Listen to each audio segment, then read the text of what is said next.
Hold on, folks. Hey there, it's Alexander, the real Mr. Robinson. Welcome to YouTube or Twitch, wherever you're watching this. And we are doing The Empire Strikes Back. And I'm actually just going to get the housekeeping out of the way first, and then we will jump right into the movie because I have some things to work on as soon as I get done with this. So if you're watching this on YouTube, if you subscribe to YouTube but you do not follow me on Twitch, that is twitch.tv/real Mr. Robinson. Right now, for the rest of the month, my Twitch schedule's a little out of whack. But when June comes around, I'm gonna have I'm gonna get back to the schedule I had before I started my day job again. So Tuesdays, Thursdays, or it's going to be Sundays, Tuesdays, and then Saturdays, because with movie theaters starting to reopen, I need Thursday evenings to see new releases if I don't get press screenings. But when June comes around, I'll be back to the weekend streaming with games, and once I finish Star Wars and Harry Potter, I will be going back. I will use Tuesday for gaming as well. If you're watching this on Twitch, if you follow me on Twitch, but you do not subscribe to me on YouTube, that is youtube.com/The Real Mr. Robinson. It is my main hub of entertainment, movie reviews, TV show reviews, and other stuff. I'm starting to get back more into the theme park videos. I put up 2 theme park videos of the Frog Choir and the Triwizard Spirit Rally at the Wizarding World of Harry Potter, and hopefully I can give you more stuff later in the year. But that's what's going on over there. Earlier today, I posted my review for The Mitchells vs. the Machines, my favorite movie of the year, so go check that out. And if you like what I'm doing on either YouTube or Twitch, you want to help support financially, that is patreon.com/The Real Mr. Robinson. You can help finance the channels for $1 a month, but if you want access to exclusive content that no one else gets to see, then you can pledge $3 or more. But if you can't, that's totally fine. Subscribe to me on YouTube and following me on Twitch is good enough. We only have 3 people here, but I think we'll just hop in right now. Again, I've got that timer there. They can jump in whenever. So it looks like we only have Turner Jenkins and Spider's Prime. Welcome to the stream, everyone. Or you two. There's a third person. I assume if that's not on YouTube, that's probably someone watching on Twitch. If you are watching, whether it's YouTube or Twitch, make yourself known in the chat. And I'm going to hit start. We're going to play this movie. Razor Bike, welcome. Now we arrive at my favorite Star Wars movie of all time. I'm going to push the play button right now.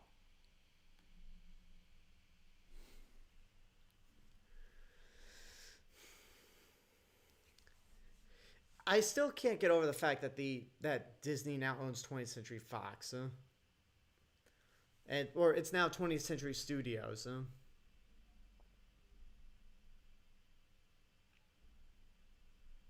long time ago in a galaxy far, far away.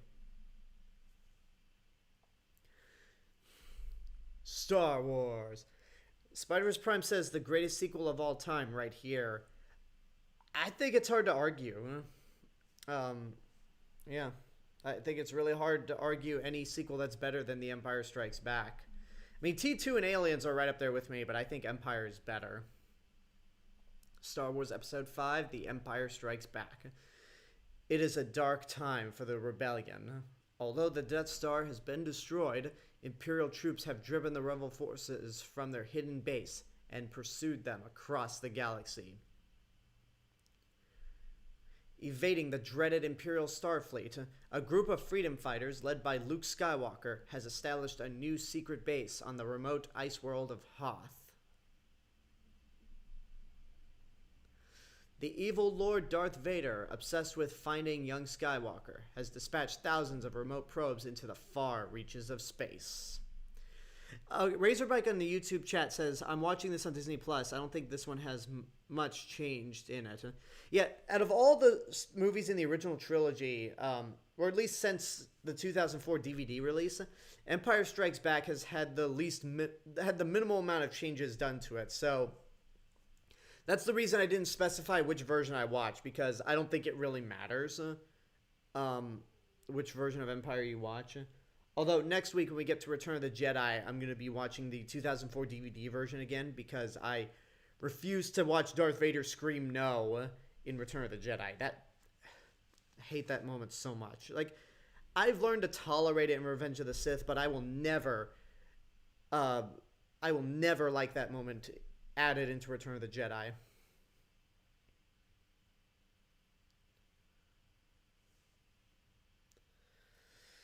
Oh, Hoth.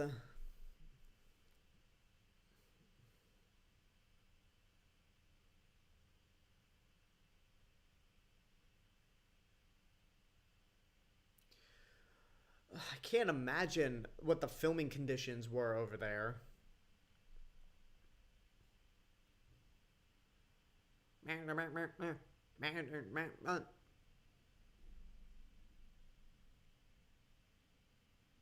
always thought that shot was a point of view of the probe droid. But no, it's not. I was about to say that CGI Tauntaun, but no, that's Go Motion. And a Go Motion Luke Skywalker.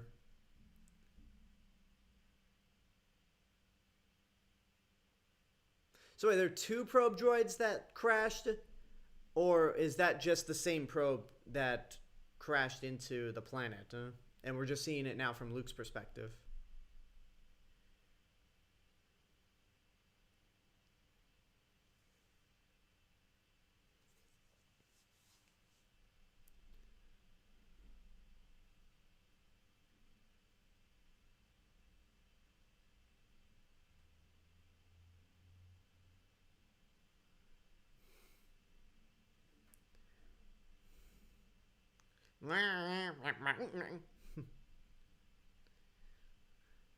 Surprise!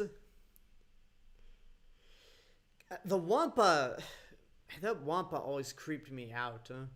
Like, I mean, the special editions added scenes with the Wampa played by a guy in a suit. But it's like that hand puppet that just pops up out of nowhere and ambushes Luke. That puppet always creeped me out.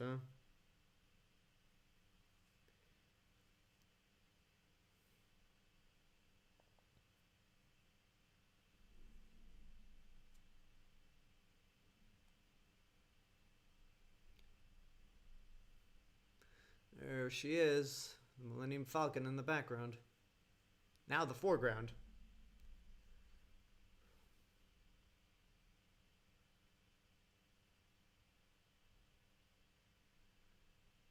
The Wampa wants a cookie, says Turner Jenkins.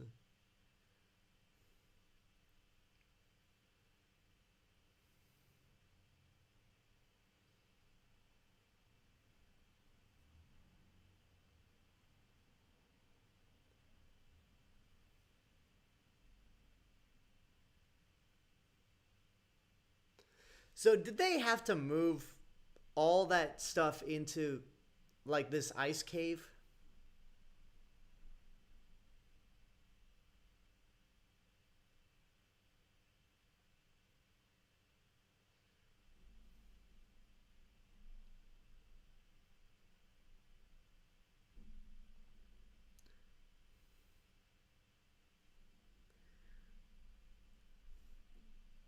You know, Razorback and the first of all, Joseph Mims says, "Sup, I'm new here on YouTube. Welcome to the stream.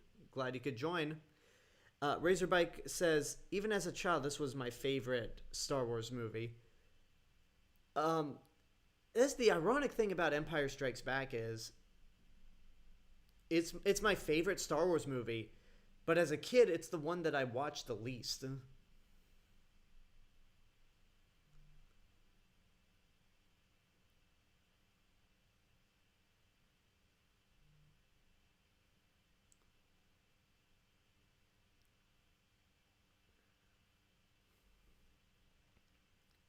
Excuse me. Like, excuse me, you two.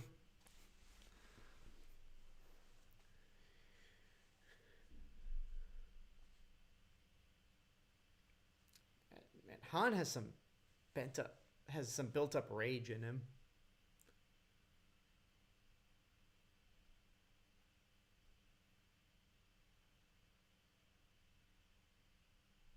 And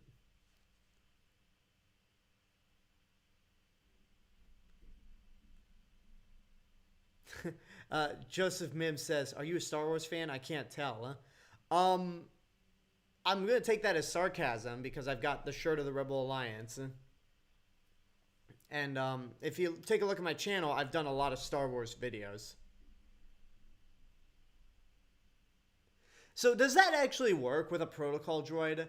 You cover the mouth and they just stop talking?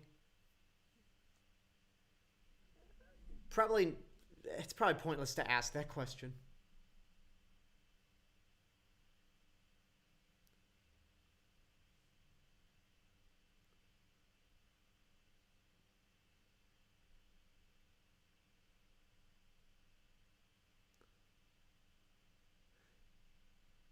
Is that now John Ratzelberger? I think that's him. Huh?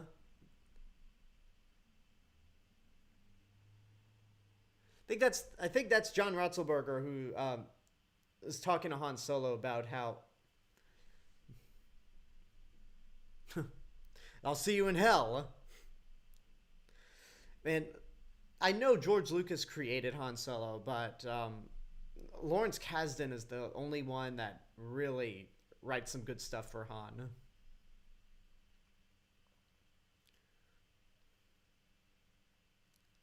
So, what are people's opinions on the added Wampa scenes? Because I mean, I'm grateful that they're not, that this Wampa is not created through CGI and it's just a guy in a suit.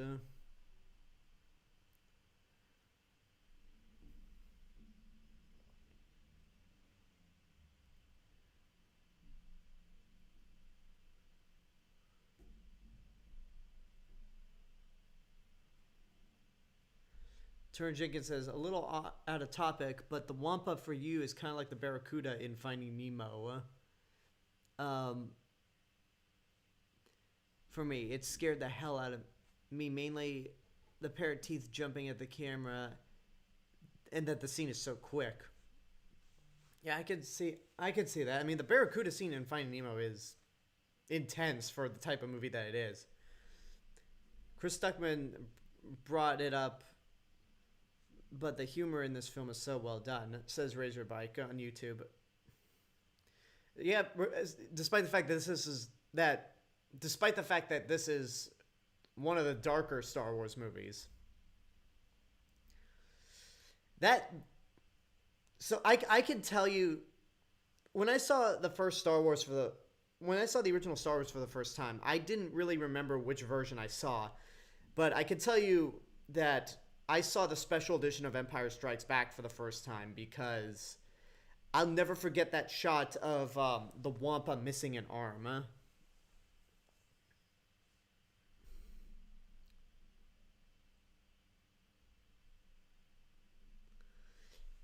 Joseph Mims asks, do you play the Star Wars games?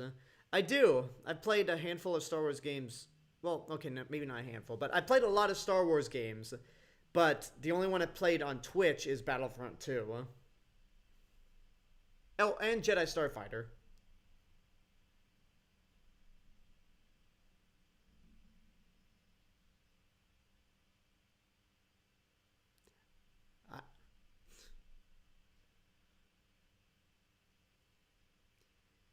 R2 is just so loyal.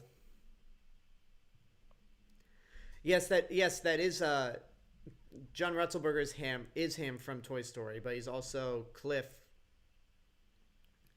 from Cheers.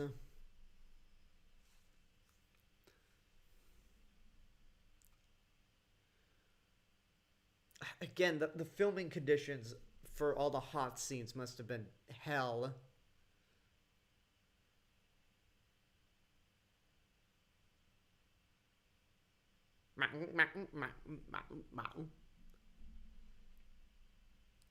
One of the weirdest parts of Battlefront 2 is when, like, you have to manually pick character costumes, and sometimes I'll forget to swap. Yeah, that's John Ratzelberger on the right. By the way, it's weird when I don't select the appropriate costume for the appropriate planet. And like you see Luke from Hoth fighting on Tatooine.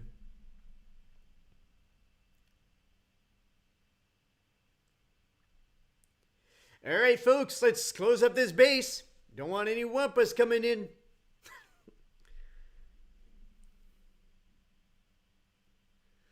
Yeah, the thing is, like, it's John Ratzenberger, but it doesn't sound like him. But then again, this is 1980, so his voice definitely changed. I mean, Cheers came out. When did Cheers premiere? I hate that I don't know this because last year I binged the entire series, all 11 seasons, with my mom during quarantine. Because Cheers wasn't that far off from Empire Strikes Back, huh? Luke. 1982, so just 2 years after this movie came out. Huh? It is I, Luke. It's Obi-Wan.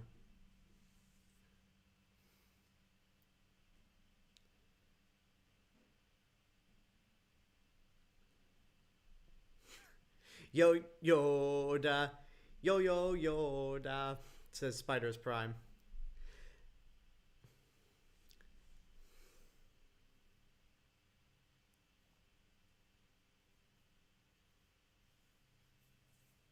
You know, I wonder if Lucas really, because since Lucas had these movies planned out, did he originally plan to have the Emperor or Yoda pop up in? Do you think there was ever a point where he had planned to have those two characters pop up in the first Star Wars? Because I know the Emperor is mentioned by name. Well, not by Palpatine's name, but the Emperor is mentioned in A New Hope. Or did Gary Kurtz say, you don't know if this is going to be a hit, so why don't you just cut those characters out? Or maybe Yoda wasn't thought up yet until Empire Strikes Back. Ooh, that's gross.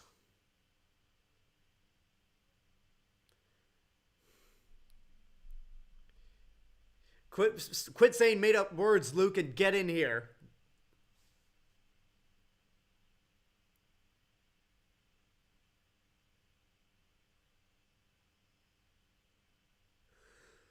On the outside. I like that pause. I like that pause in that sentence. I thought they smelled bad on the outside.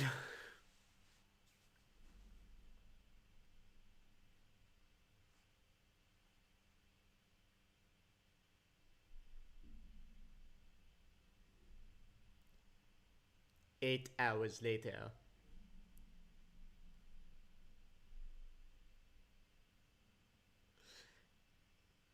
I know I keep gushing over Ben Burtt's sound design, but the sound effects for the snow speeders are awesome.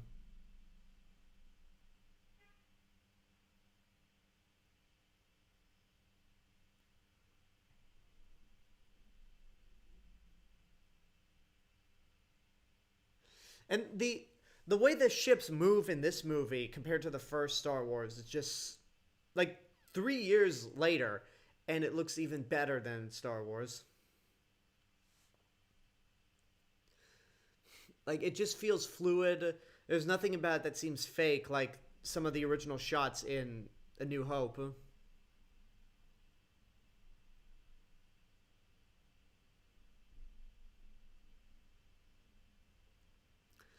Razorbike says on YouTube, the fact that this movie was not well liked when it came out upsets me. Yeah? I think he said, well, you typed in well locked, but I think you mean well liked. Yeah? You know what? You know what other movie was not well liked when it came out? I'm not gonna say it by name, but I think it might go in the route of Empire Strikes Back, where as time goes on, it's gonna get more appreciation. I mean, I think it already has.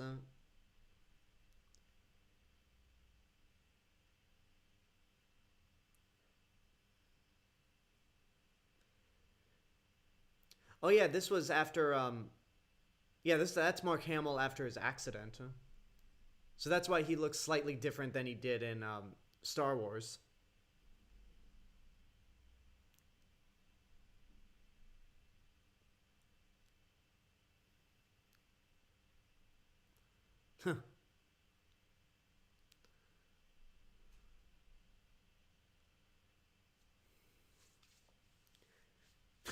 Laugh it up, fuzzball.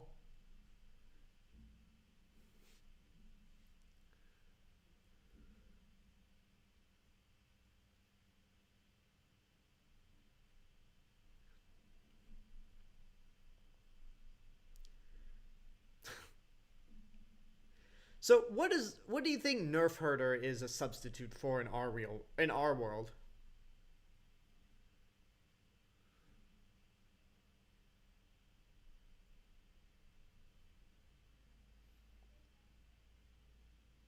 Hmm. Yeah, it's. I know what we're all thinking with that kiss.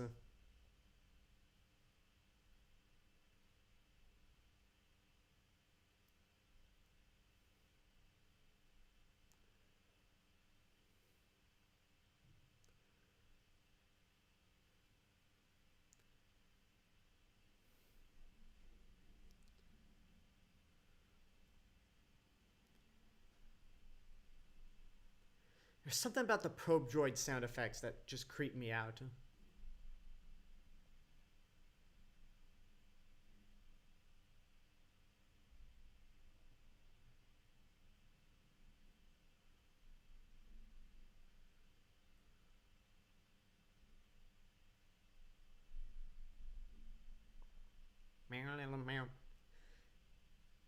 Spiders Prime on YouTube says, surprised that this movie almost got a Duck Dodgers sequel cartoon short front of it. Really? Duck, Chewy.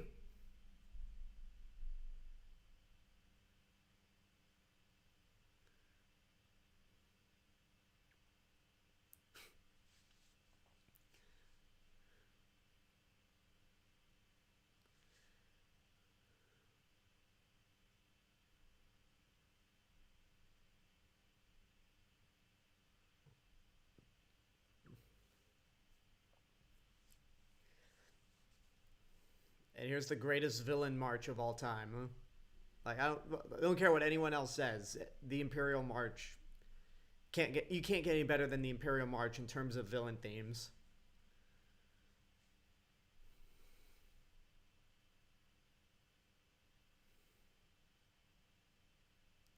There's a TIE bomber. So if I'm correct, I don't know if this is true or not. I could be wrong on this, but are the First Order Star Destroyers as big as a Super Star Destroyer from that the Galactic Empire used?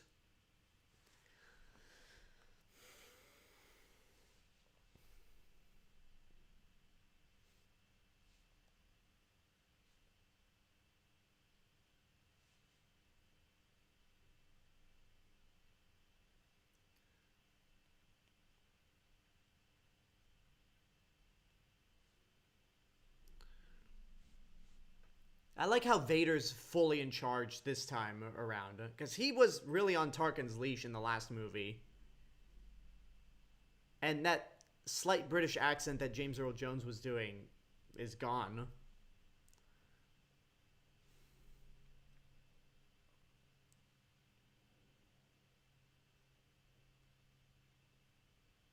General Veers, prepare your men. Dun, dun, dun, dun, dun, dun.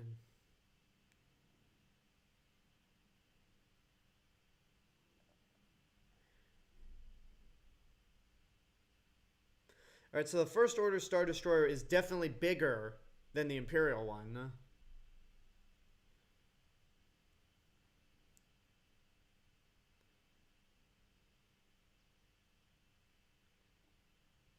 Much bigger than the Imperial Star Destroyer. Okay, the Executor is still bigger than the First Order Star Destroyer. I was wrong.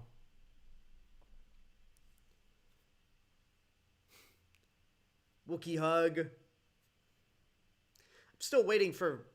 I mean, it's probably not going to happen until COVID's officially gone. But when I go back to Galaxy's Edge, I want a Wookiee hug.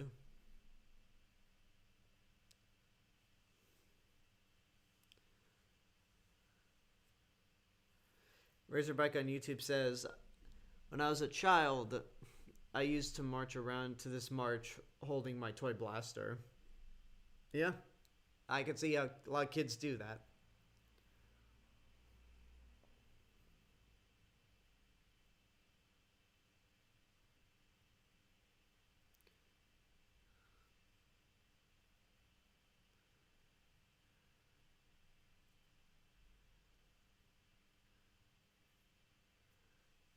Oh, I like that YouTube video where General Veers is talking to Vader, and then he just closes the pod several times, and then General Veers just magically transforms into Admiral Piet.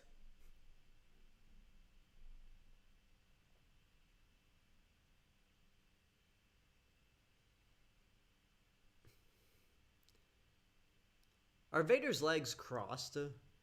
Yeah, they are.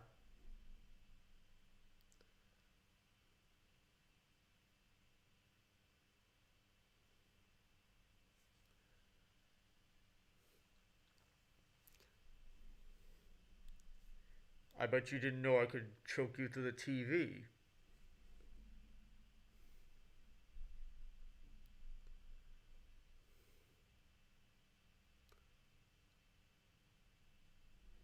So the former admiral that Vader just killed, played Hitler in Indiana Jones and the Last Crusade.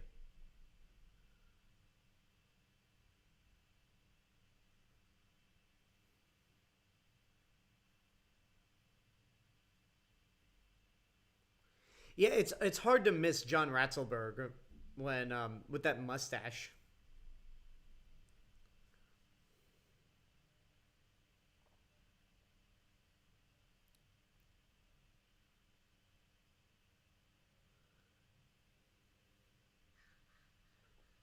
It's too quiet. Way too quiet. Like, really, all the troopers just stop what they're doing and just brace themselves.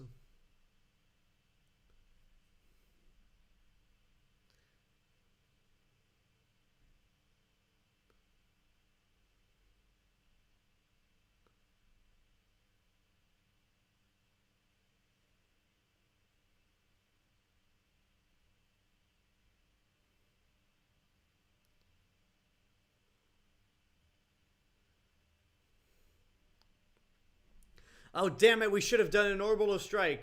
Because they did a reverse orbital strike on us.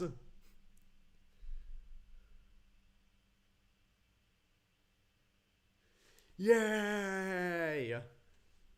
Yay, one transport's away. Now we gotta take care of all the others.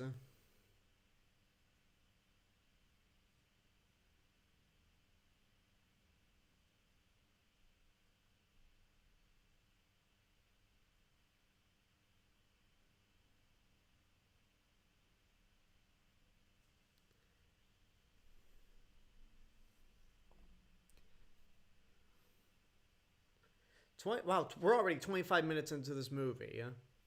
Again, like the first Star Wars, I'm amazed how quickly this flows.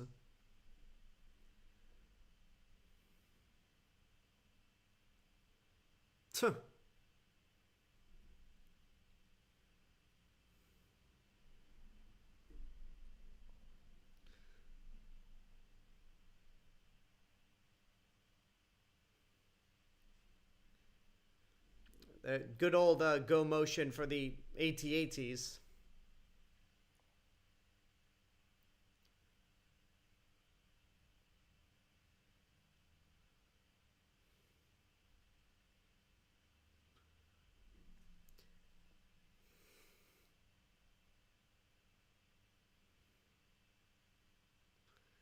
So this speeder bike group is Rogue Squad. This snow speeder group is Rogue Squadron. Makes me wonder what Patty Jenkins has in mind for the actual Rogue Squadron movie. Like, where will it take place? Who are the main characters? Because obviously it has to take place during the Galactic Civil War. Oh, that speeder's dust.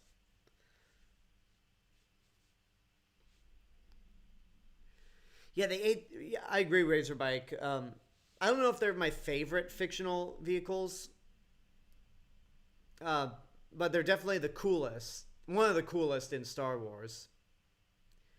Even if in the real world they seem practically worthless. Like, I guess they're just more suited for, like, real hard hitting bombardment. And plus, their armor's practically impenetrable.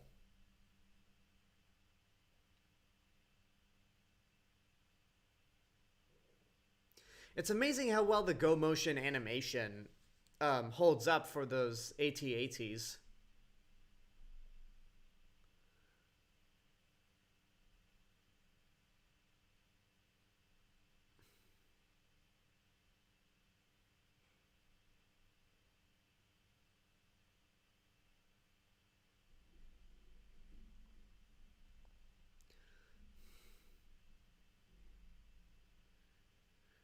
Hi there, Wedge. Actually voiced by your actor.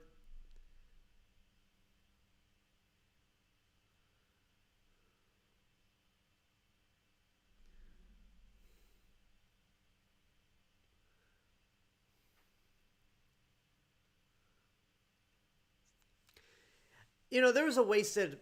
I mean, I guess in The Last Jedi, the AT-M6s, their front legs have cable cutters to prevent, like, this from happening. And I thought it was like a wasted opportunity to not show that in the movie. But when you think about it, you don't want to copy Empire Strikes Back to a T. And plus, the in that base, the Resistance only had limited resources.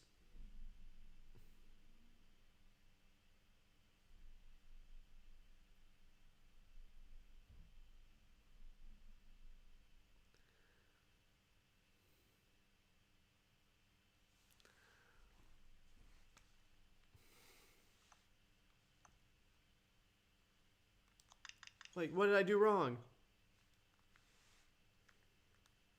I'm gonna check the stream on Switch. 3 are watching, and that means one person on Twitch is watching.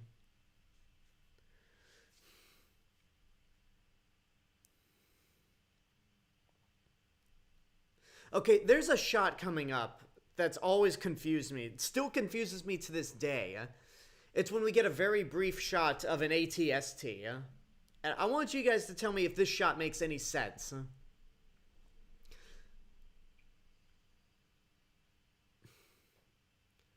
Like, right there. Like, that ATST, is it in the background? Is it as tall as an AT-AT, which is not possible? Like, that shot makes no sense. As much as I love this movie, that shot has always perplexed me.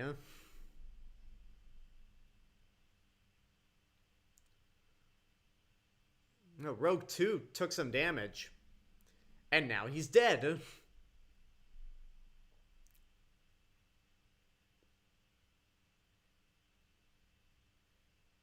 And then in Star Wars Rogue Squadron 2 Rogue Leader, you take, like, as soon as this happens, you take control of Wedge, who's now Rogue Leader.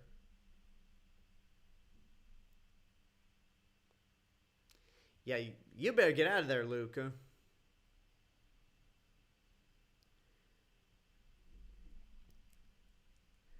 Razorbike says, I assume it's in the foreground. The AT-AT or the ATST?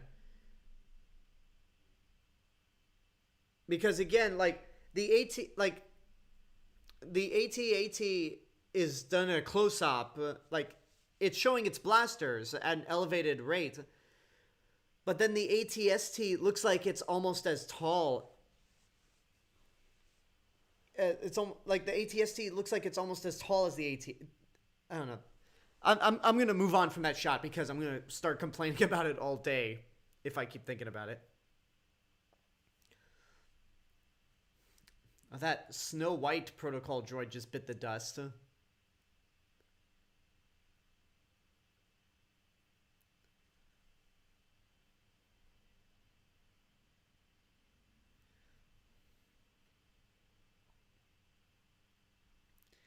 Yeah, clearly this was not a battle that the Rebel Alliance was meant to win.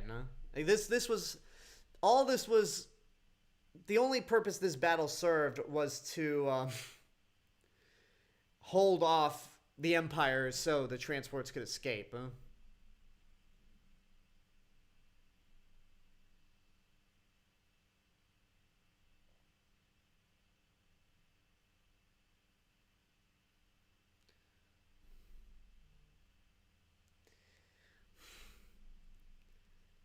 There's that ATST again.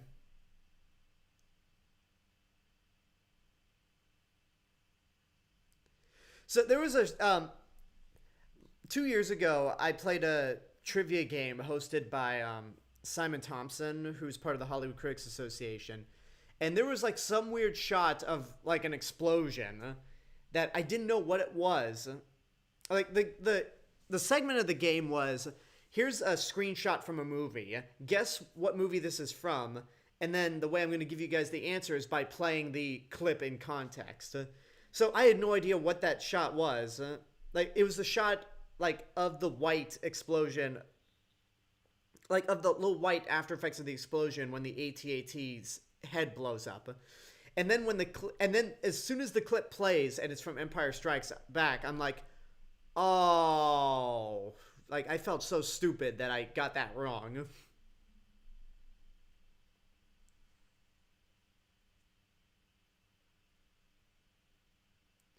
It still amazes me that everything that we're familiar with in Star Wars doesn't actually show up until Empire Strikes Back. Like Yoda, the Emperor, Vader's theme, because the Imperial March never played in A New Hope.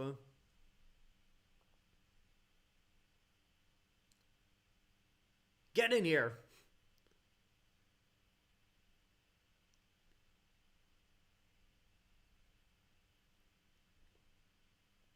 Yeah, I feel like there's definitely a lot more energy from the actors in this movie.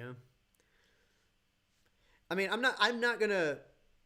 I mean, George Lucas has certainly lost his touch as a director of actors from the prequels, because because with A New Hope and American Graffiti, he's a very good director of actors, but you can tell that Irvin Kershner is certainly better at getting more energy from the actors.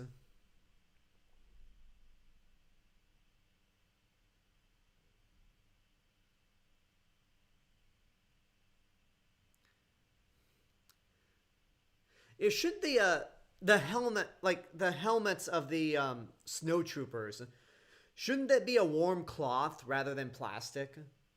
Because it still looks like plastic.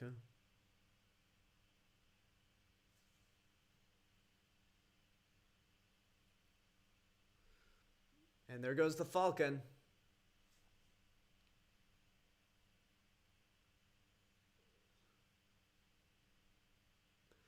And Luke is like, damn, I never got to say bye. Oh, no, wait, he did. I'm sorry. He did get to say goodbye.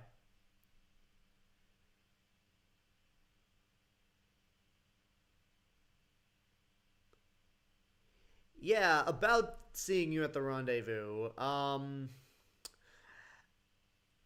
Just don't wait for me.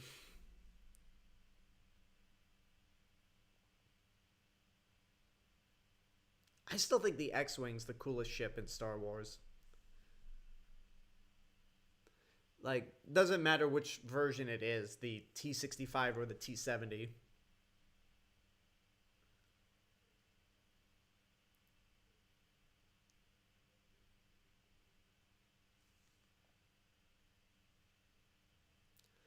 I really do like how with Chewbacca and R2D2, they never put subtitles. Like they'll give subtitles for other aliens, but Chewie and R2D2 never need subtitles. You can understand what they're thinking or how they're feeling.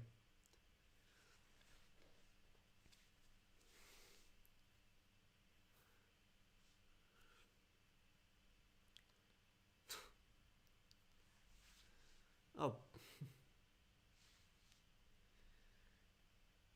again, the dogfighting effects in this movie are so amped up compared to the last film. And that moment right there where three Star Destroyers are about to collide with each other. God, it's so badass.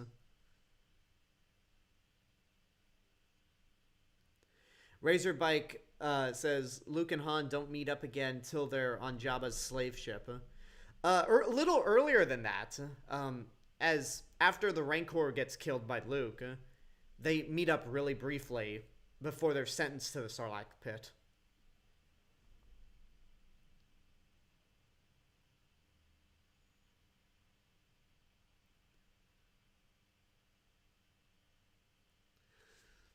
Yeah, it's like everything that could go wrong for Han, Chewie, Leia, and 3PO goes wrong. The hyperdrive doesn't work. They don't have enough crew members to actually man the quad cannons. I mean, I guess Leia technically could. Um, or they could do what they did in Star Wars, where, or I don't know, maybe there's not enough power to power up the quad cannons.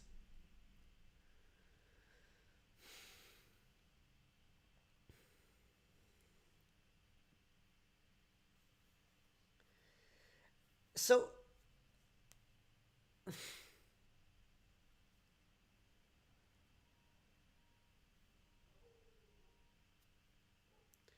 God, the asteroid field chase is so good, and it I know they probably didn't have enough money, but it makes me wonder, how is it that 14 years later with Godzilla versus Space Godzilla, they couldn't make their asteroid field sequence as exciting as this? Like, 'cause that movie came out in 1994. This came out in 1980. Again, it could be a budget thing that Empire Strikes Back clearly had the money to do all this, whereas Godzilla vs. Space Godzilla did not. Closer, says Chewie.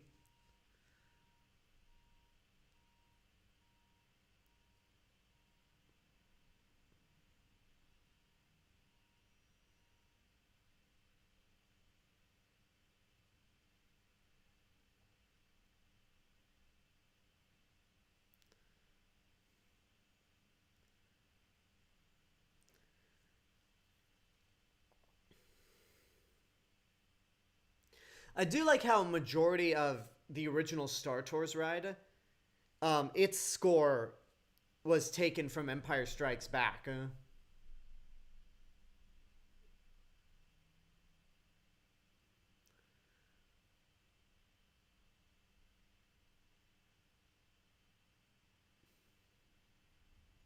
I'm sure nothing will go wrong.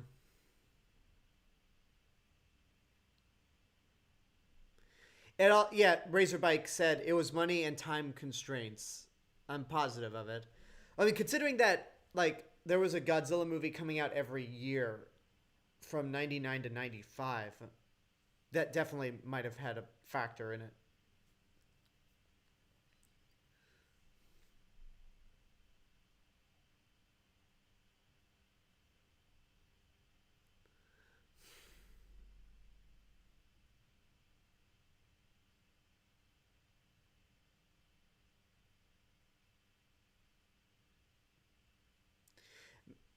Maybe you might want to slow down and hover the fighter. Well,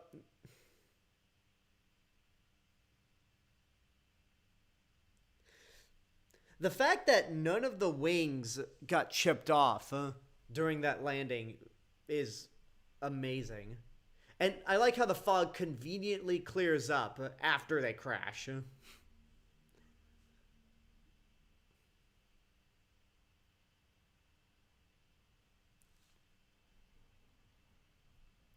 Razorbike says, hell, this one scene probably took the same amount of time it took to film all of Godzilla vs. Space Godzilla.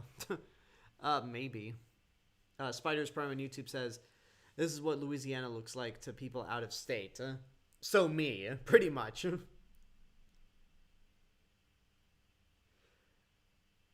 I mean, for me, that, like, I mean, I guess I can't say Florida because Because I've been to Florida. Granted, it's only Orlando. It's only to Universal Orlando, downtown, and the Epcot. But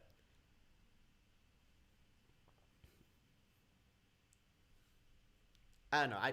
I feel like I'm just better to say that Florida is not full of swamps the way that Louisiana probably is. But then again, I've never been to Louisiana, so I don't know.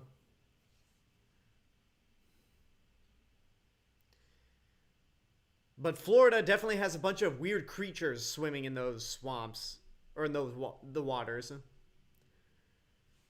Like it would be so weird if I visit Islands of Adventure and all of a sudden an alligator just crawls out of that lagoon. Yeah, R2's a goner.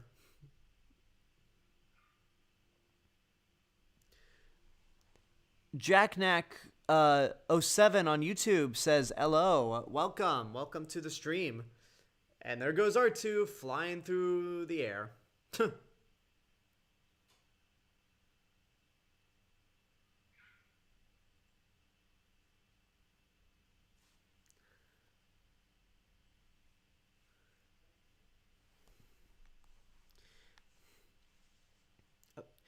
R2 and 3PO are the luckiest droids ever. Like, somehow they just avoid getting destroyed every time. And if they do, they are instantly repaired.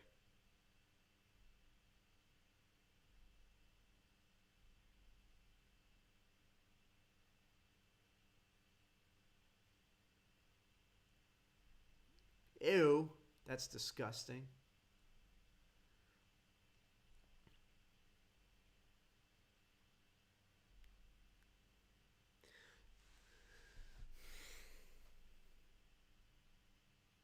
Razorback says, it's not. South Florida is pretty marshy, though. Okay. There's our first hint that, oh shit, maybe Darth Vader's not all machine. Maybe there's actually a human side to him.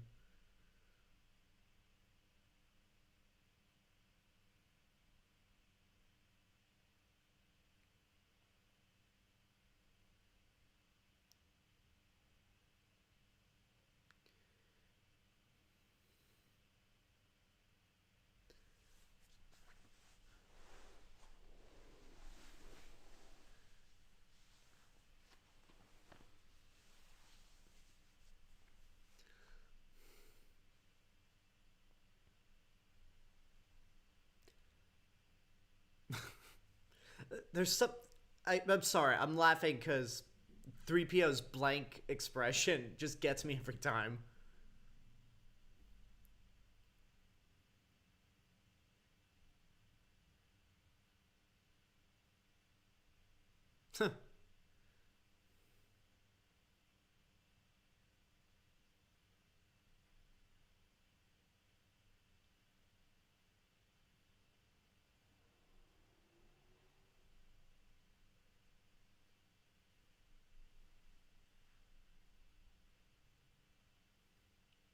Wonder if that kind of attitude would fly amongst women nowadays. I mean, I think for this movie it works because Harrison Ford has enough charm to pull off like, those Han Solo mannerisms, but I don't see any other guy pulling that off.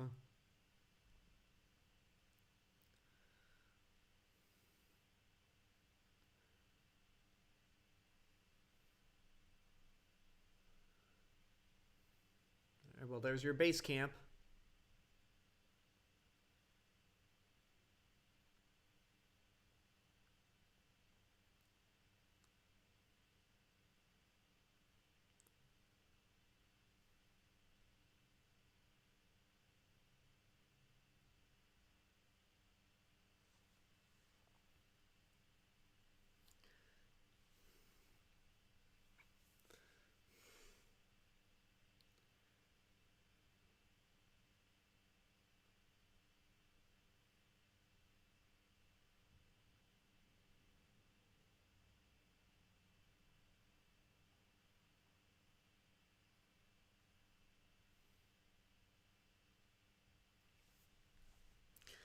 There he is.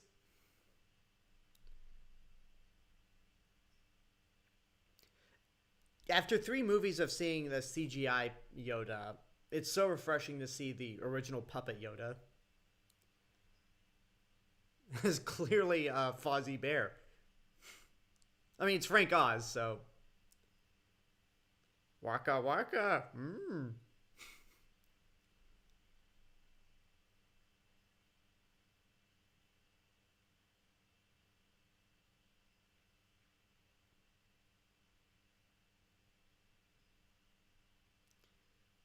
Yeah, there's just something more believable about Yoda in Empire Strikes Back and Return of the Jedi and The Last Jedi. Spiders Prime says he looks like a Muppet. I mean, it is Frank Oz performing Yoda, so of course he would look like a Muppet. Originally, Lucas, I think they wanted Jim Henson to voice or perform Yoda, but I'm glad they went with Frank Oz. Mainly because Frank Oz just does such a good job, and Frank Oz was still alive. So he would continue to perform Yoda in other movies.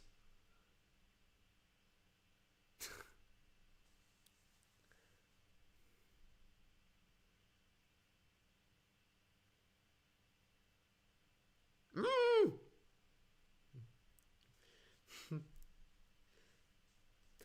Mine, mine, mine, mine, mine. I love how goofy Yoda is when we're first introduced to him.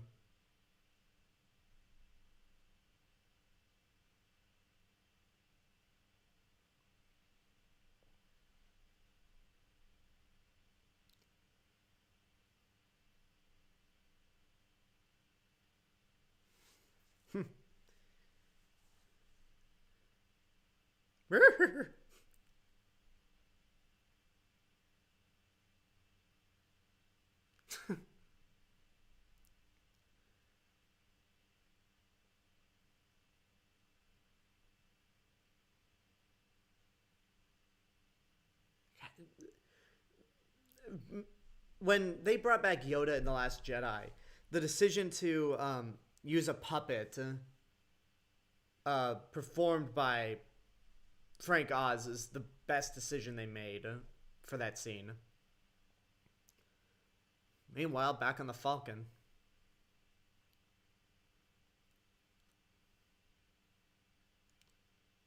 It keep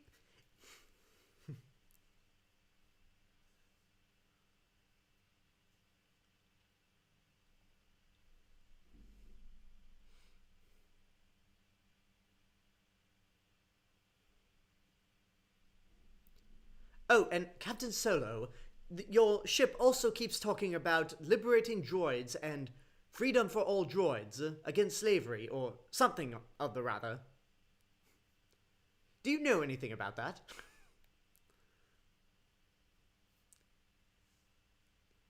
Now, where is that? How is that shot?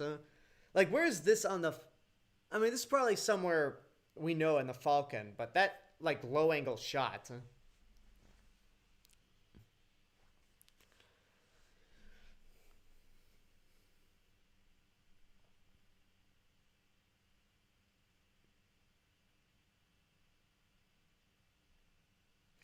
Yeah, this is clearly a upgrade from the Attack of the Clones romance, where there's like no chemistry between Anakin or Padme, and but here you could tell, like, you could tell that the chemistry between Han and Leia is electric.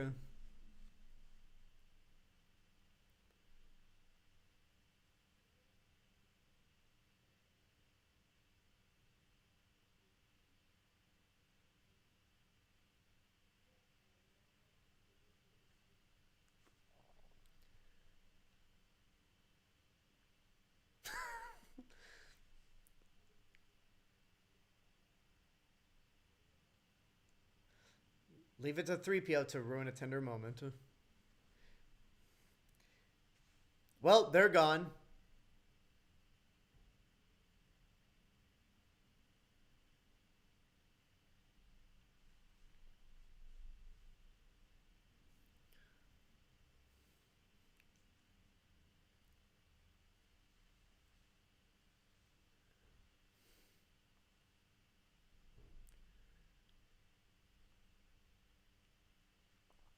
So we're coming up to the Emperor scene, and I never liked the original look for the Emperor in Empire Strikes Back, and I think having Ian McDiarmid record new, uh, record a new scene as the Emperor for the DVD version was genius, or at least it was great to keep consistency with the prequels and Return of the Jedi.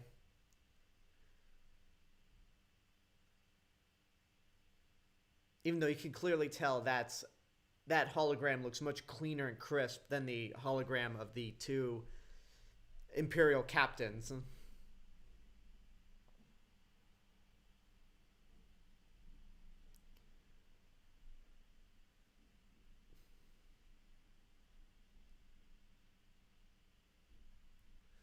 Although inserting that line, I have no doubt this boy's the offspring of Anakin Skywalker. How is that possible? Search your feelings, Lord Vader. You know it to be true. I wish that line was not put in, just because it's too parallel to the twist in the end of the movie.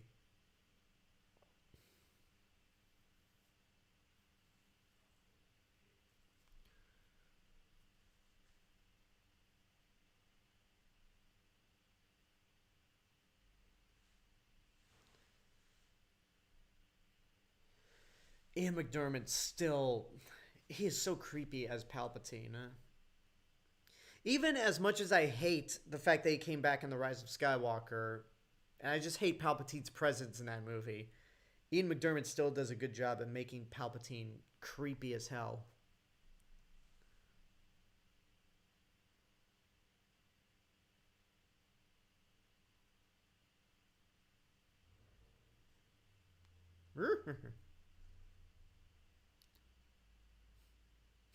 Luke looks at that bowl and it's like, of course there's a snake in it. That is a tiny pot.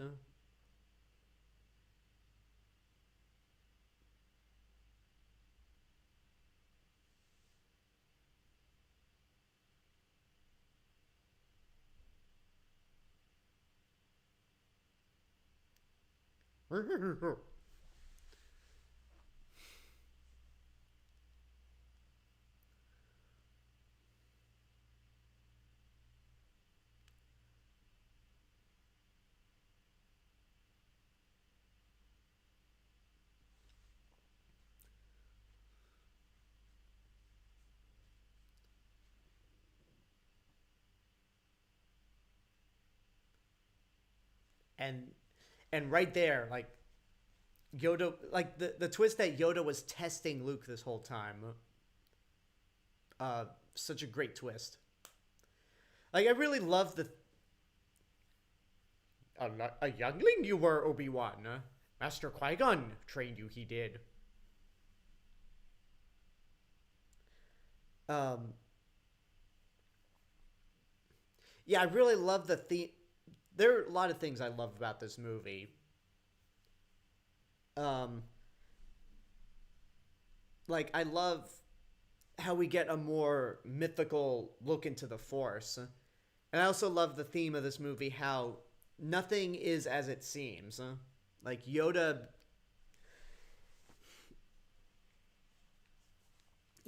acting as goofy as he is, and then revealing himself to be like the stern Jedi Master, and then obviously the big twist of the movie.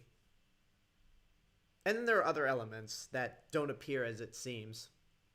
Mm.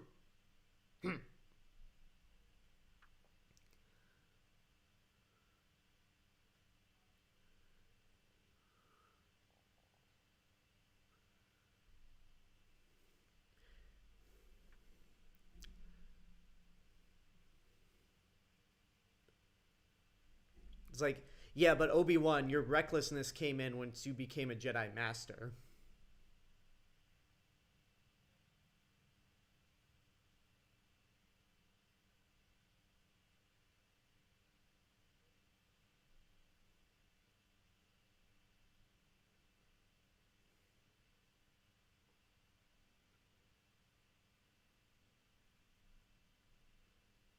That's not ominous at all.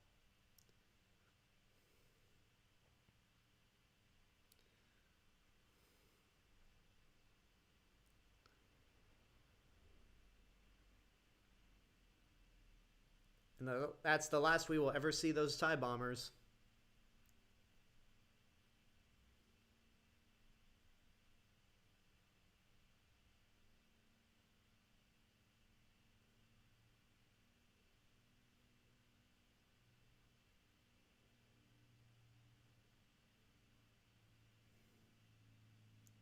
Boo! Ugh, Minox.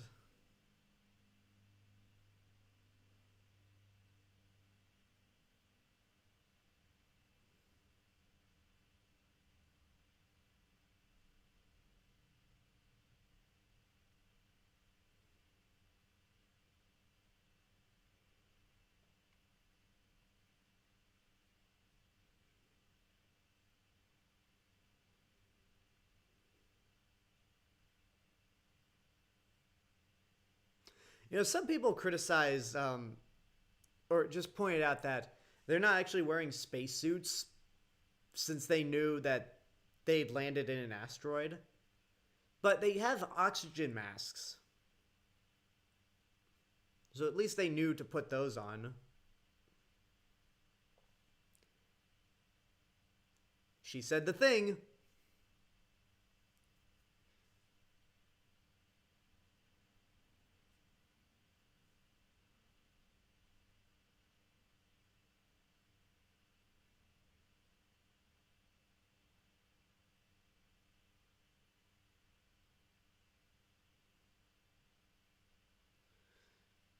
Well, there's some more Minox for you.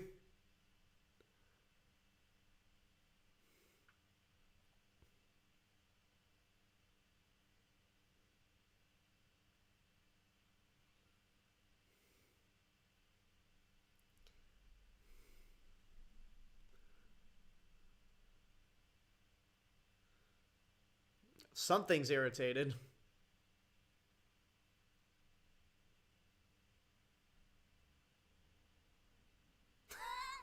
Like, you know, they're moving the camera back and forth. And Peter Mayhew, Harrison Ford, Carrie Fisher had to pretend that they're being, that they're falling all over the place. I mean, for that set of the Falcon, it's easier to believe that it's actually moving around.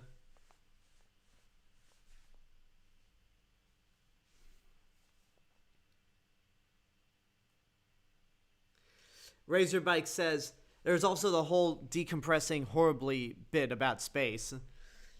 That's also true, but then again, this giant worm survives in space, so I'm sure those tiny humans could be fine.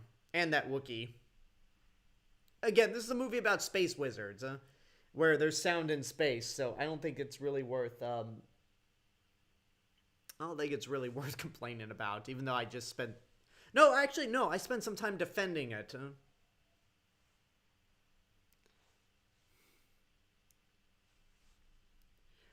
Very good. Very acrobatic, but... But slow down, please. Sick I will be.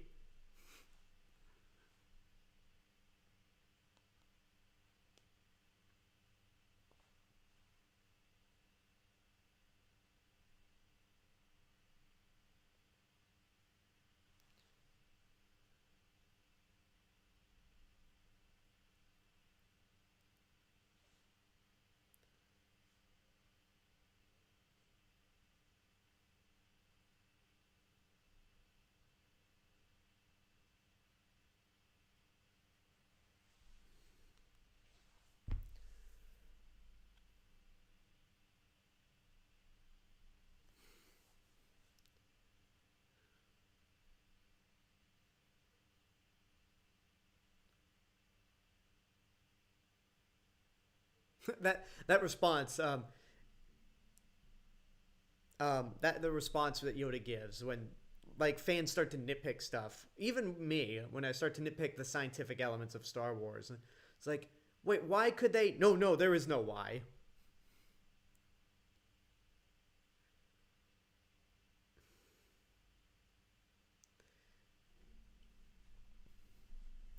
Yeah, I'm not too, like Razorbike on YouTube says, I'm not too hung up on the whole scientific accuracy of this movie. I that's me for the entire series, because Star Wars is definitely more science fantasy, whereas Star Trek is the actual science fiction.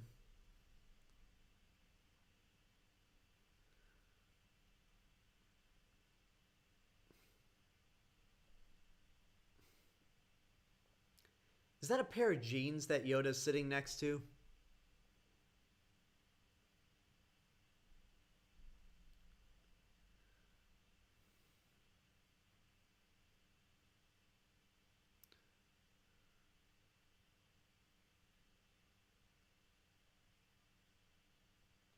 Oh, sorry.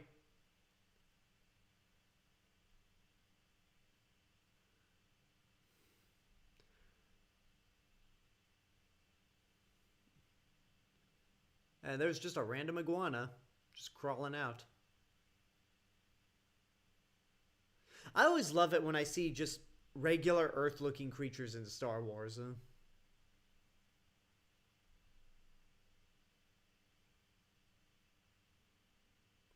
For me, it's like, yeah, not every Star Wars creature has to be, like, overly alien-like. Like, see, yeah, there's a random snake there. We just saw an iguana crawl out of that hole. There's a monitor lizard.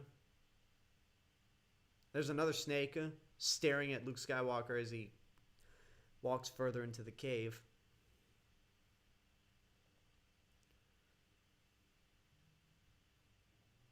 Oh, shit.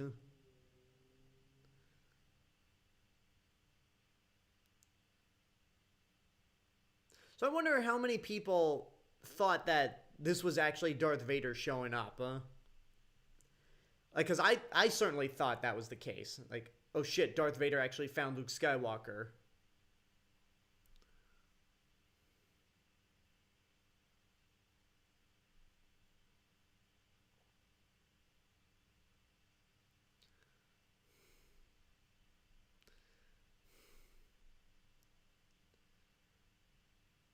And Darth Vader got decapitated.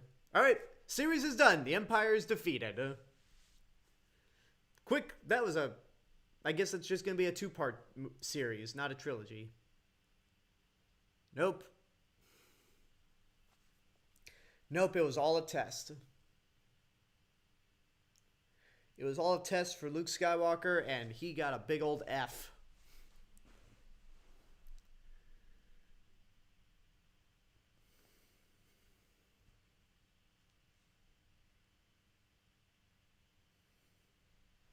Meanwhile, with the Empire, still run by a very alive Darth Vader.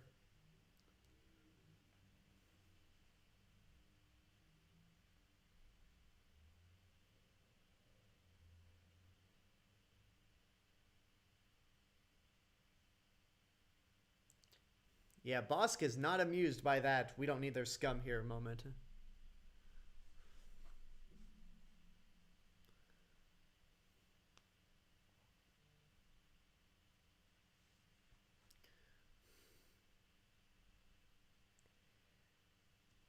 That means you, Mandalorian.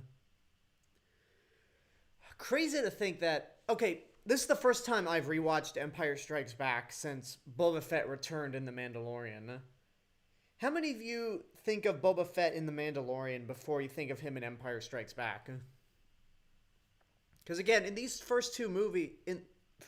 In Empire Strikes Back and Return of the Jedi, Boba didn't really do shit.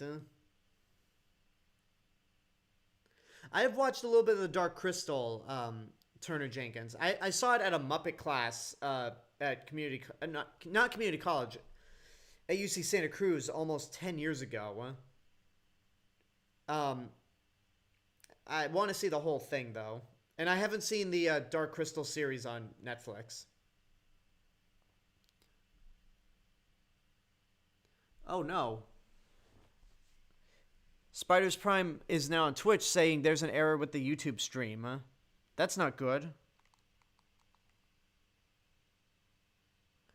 Okay, I'm looking at it from my end. Everything seems fine. I'm going to hold it up until I pull up the switch. Whoosh.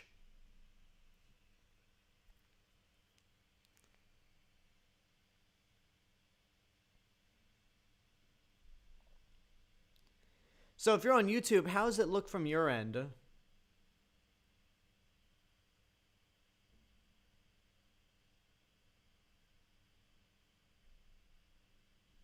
Okay, pull up the Twitch again. Um, Razorbike says everything's fine from my end. Okay, so it could very well be your end, Spider's Prime.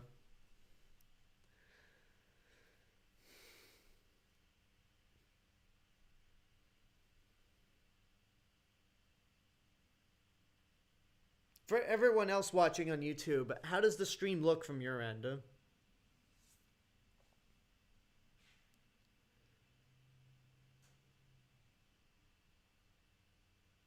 Well, there goes the X-Wing. Concentrate! That shot is just so funny of Yoda's eyes.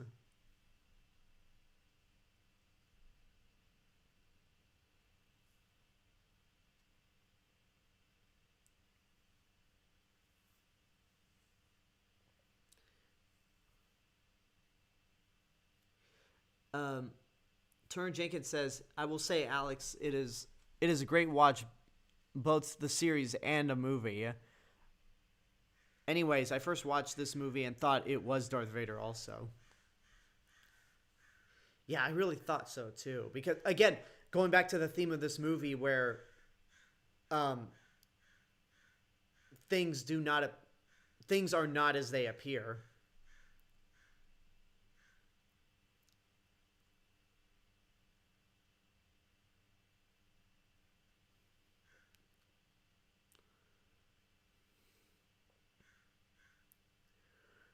Oh, doing it he is.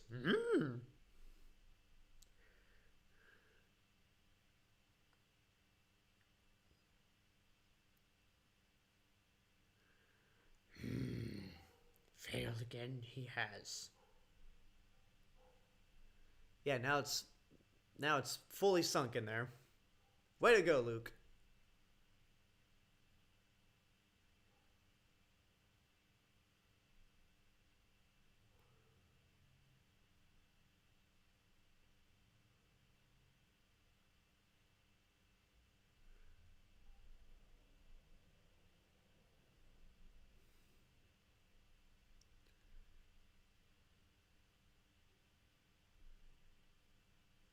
Spider's Prime on YouTube says, it's back on. Much been the raining here.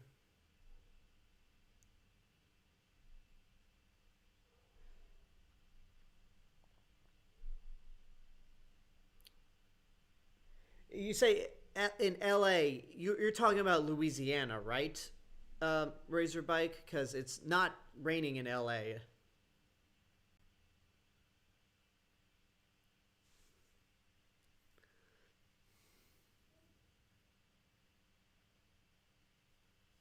Yeah, again, that more philosophical side of the Force. Where, I mean, Obi-Wan touched upon it in the original movie, where it's an energy field that binds the galaxy together, but Yoda really takes it to that extra level. And I just love how this really makes the Force more magical than it is in the first movie.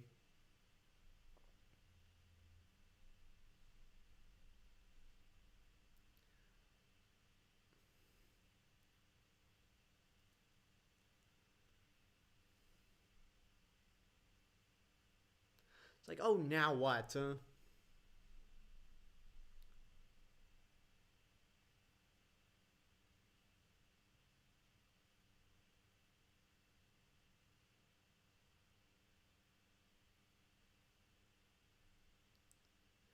I we'll get to Rise of Skywalker, but I hate how Yoda's theme was used when Luke lifts up the X-Wing.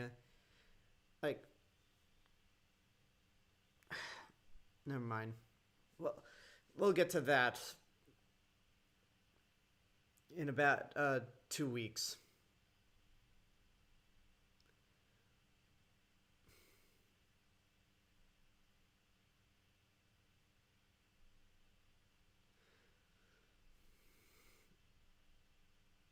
Again, nothing nothing is as it seems in this movie. I still love Yoda's theme.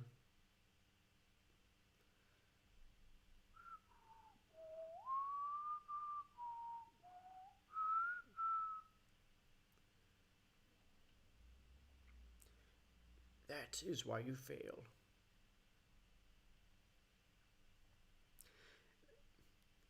And now we're going to transition to another failure in Captain Nita.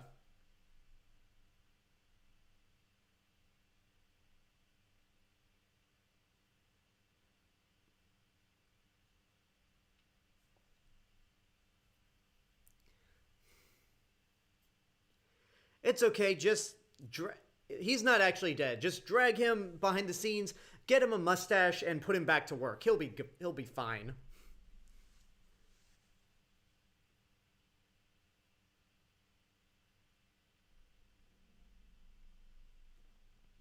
Razorbike says, I love how all these streams so far have been Alex not so subtly digging on the Rise of Skywalker. I'll try to stop. I will try to stop for Return of the Jedi. For the rest of this stream, Return of the Jedi, Force Awakens, and The Last Jedi. And when we get to Rise of Skywalker, I will try to be as positive as possible. But once we get to Rise of Skywalker, I can't make any promises that I will be positive.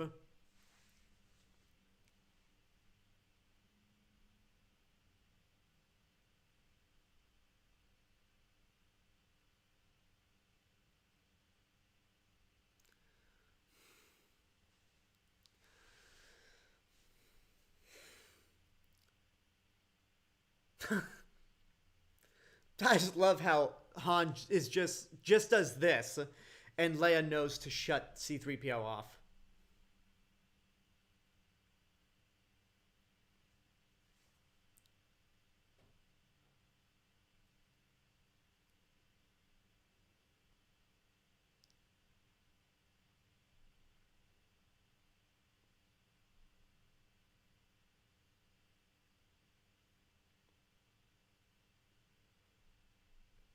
Here he comes. Soon.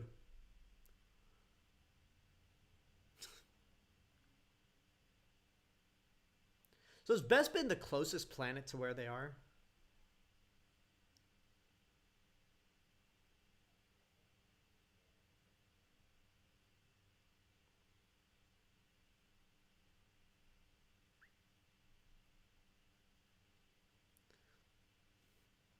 And I'm pretty sure he hates my guts.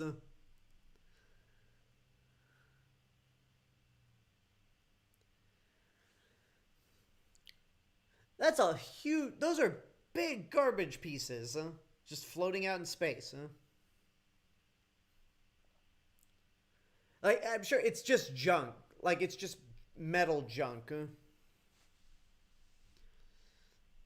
Perfect disguise for Slave One.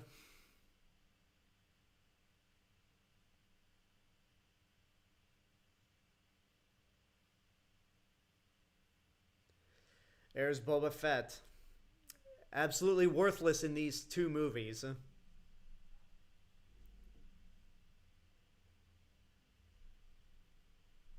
Turner Jenkins says, that is a perfect Robot Chicken reference in the whole chat, at least of what I've seen.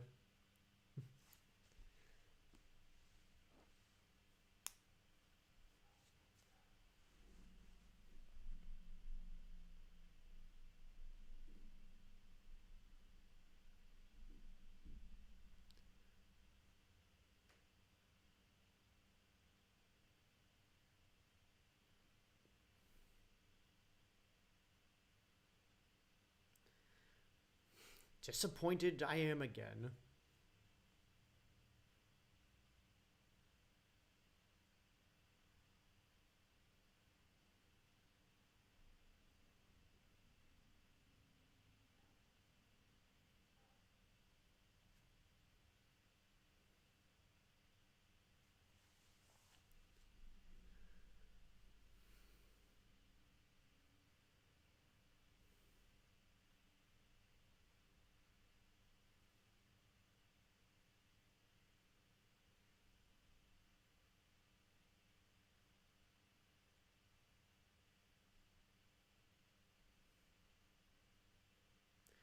That's a good line right there. The future is always emotion.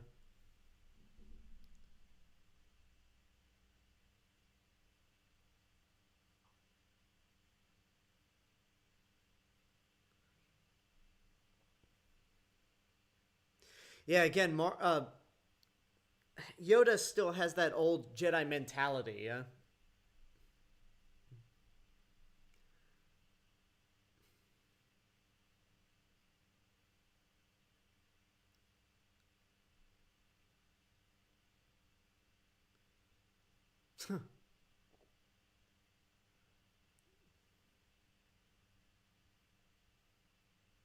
it's been 10 years. No, 13 years.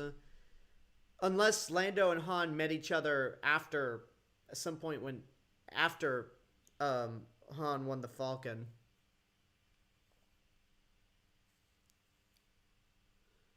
What was a random Mario level, Spider's Prime?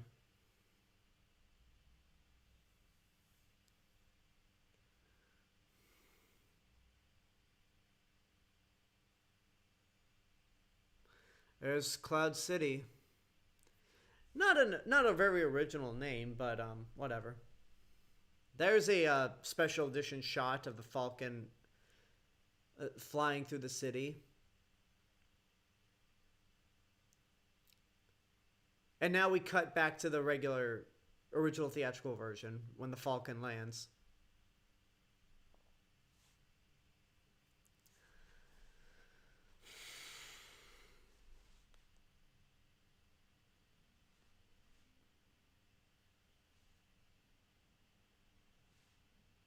Well, we better get out of here. Sky themed city. Okay.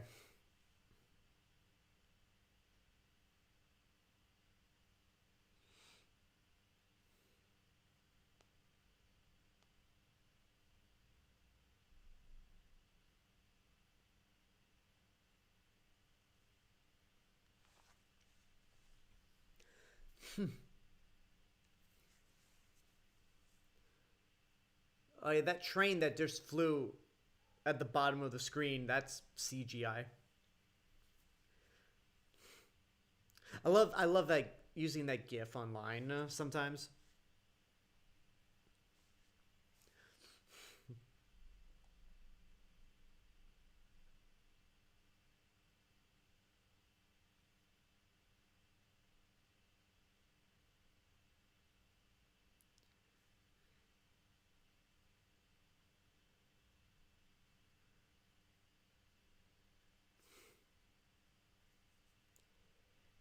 After Lando almost tried to cheat again.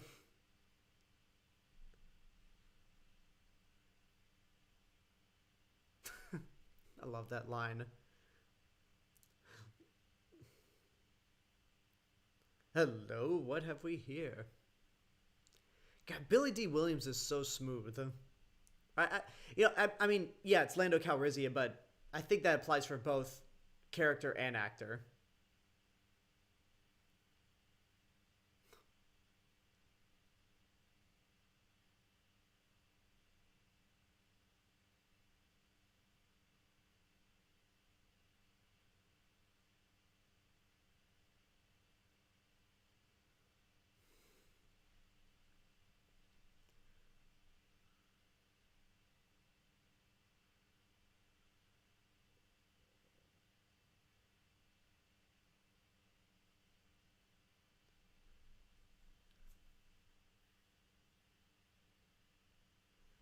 Uh, DeQuantate DeQuantate asks, "Have you seen or heard of Space Ghost Coast to Coast?" I have. That's yeah, exactly as C3PO said. How rude. Ichuta.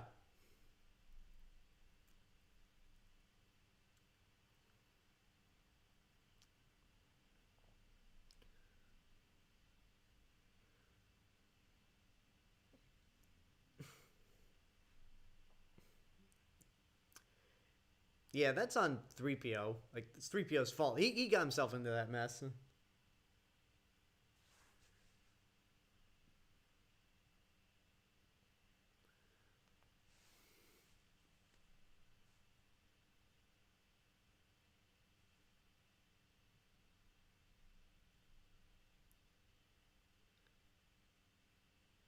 DeQuantate asks, was he wearing Han's shirt?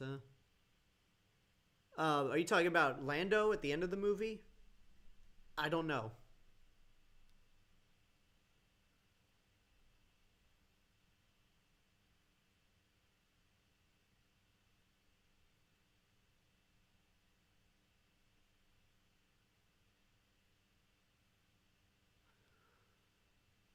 Yoda's just like, they always promise, but never deliver. Jeez.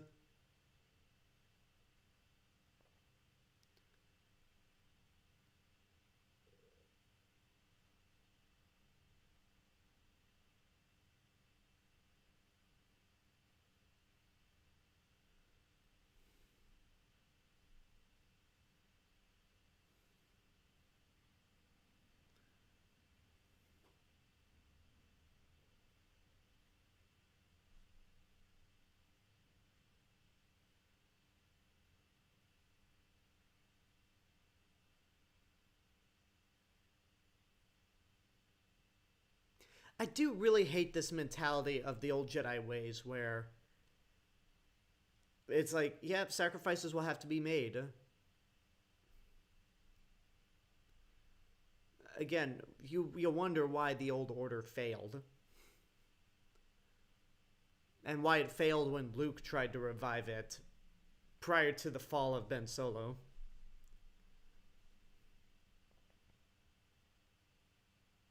Like, Yoda still delivers some good advice that that Luke could carry, but there's a lot of other things where I'm just like, yeah, that's not really helpful.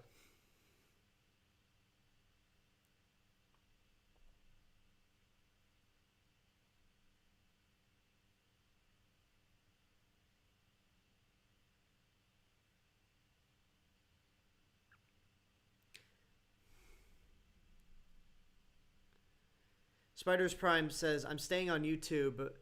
I'm staying on Twitch because YouTube keeps doing the error problem. All right, well, yeah, folks, if you encounter some errors on either platform, first of all, let me know if you see any errors on your end. And then I also recommend that if it doesn't work out, switch over to the other platform.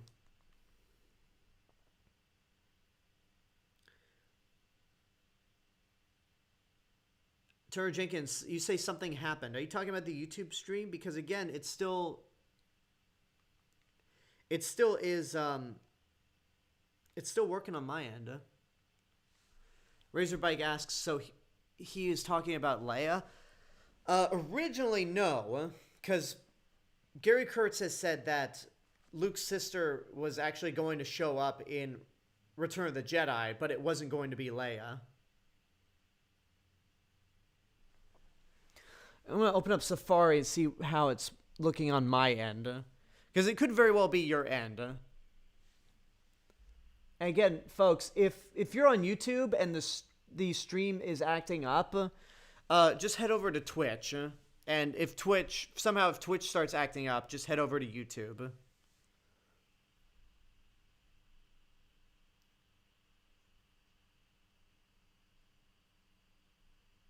Oh, you're taking off, Turner Jenkins? That sucks. Well, you have a good night.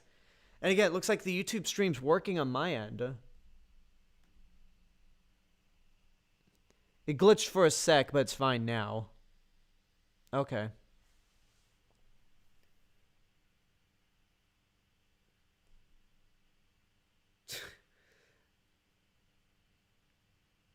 God, Lando is such a player.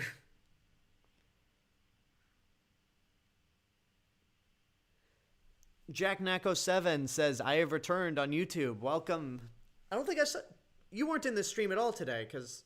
Or maybe you were, but whatever the case, welcome back. Daquan Tate says, have I had Subway? Yeah, I have. There was a period of time after the whole Jared controversy where I just stopped eating Subway. But even then, there are better sandwich shops out there.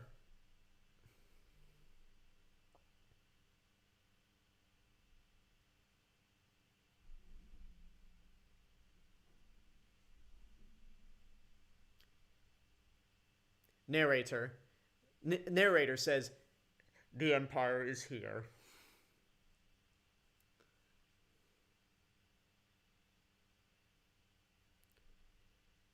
There's that Mandalorian, or fake Mandalorian if you ask Bo-Katan.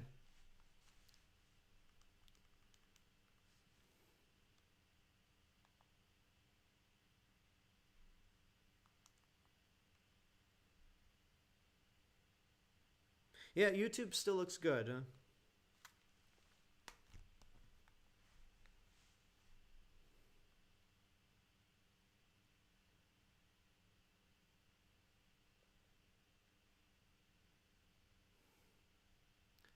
There it is.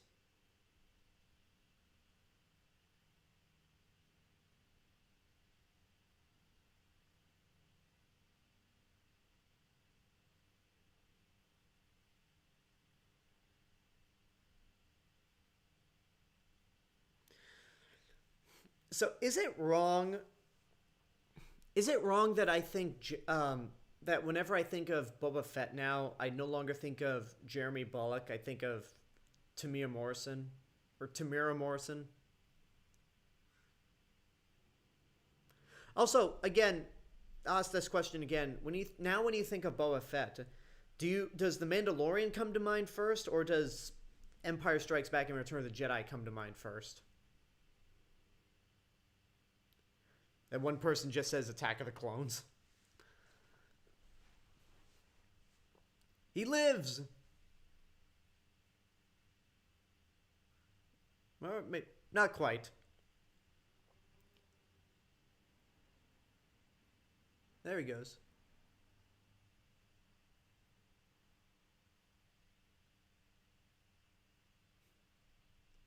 Spider-Verse Prime says Mando. Yeah, those. I mean, I doubt Hello Greedo is going to make a surprise appearance again to tell me, but those are black brows on the stormtroopers that would be used in Return of the Jedi, right?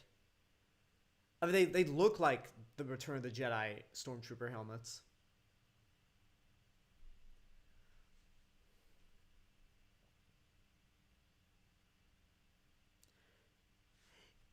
Yeah, Tamira Morrison, I actually have no problem with him being dubbed into The Empire Strikes Back because he always had a cool, menacing voice for Boba Fett.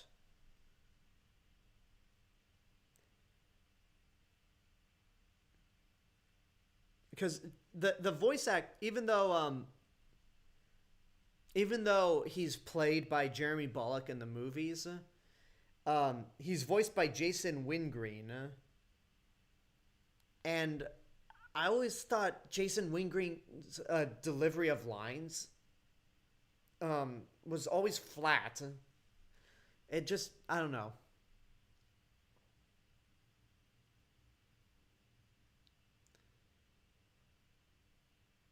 How do you make a mistake like that, Chewbacca? Like, how do you put the head on backwards? Yeah, those look like the helmets used in Return of the Jedi.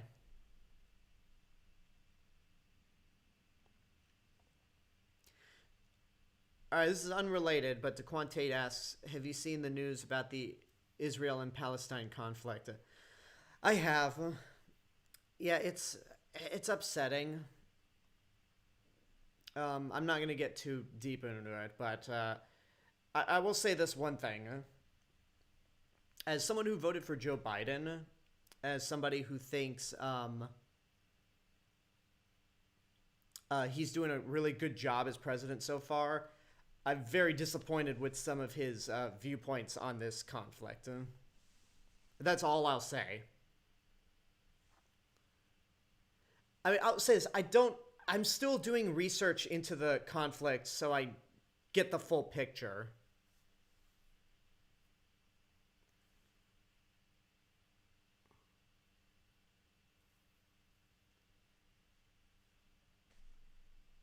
Bam!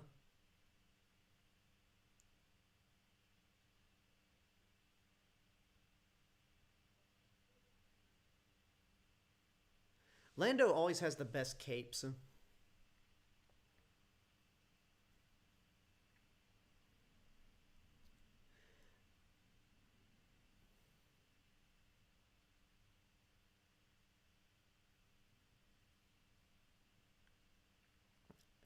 I'm going to say this one more time. I'm just going to bring up the Israel-Palestine conflict.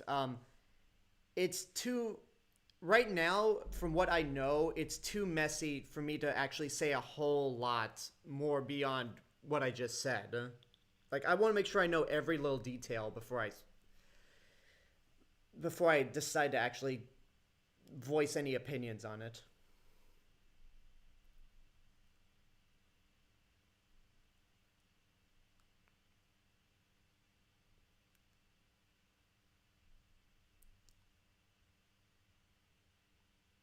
That's cold.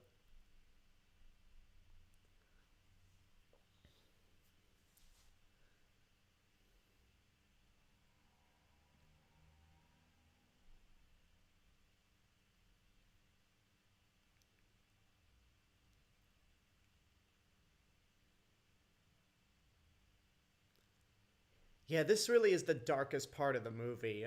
Like everything in Bespin.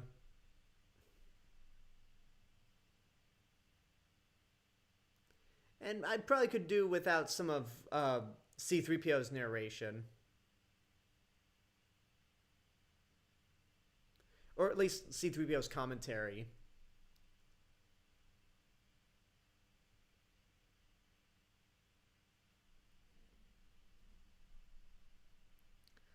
Yeah, the line Boba Fett delivers um, when the original voice actor.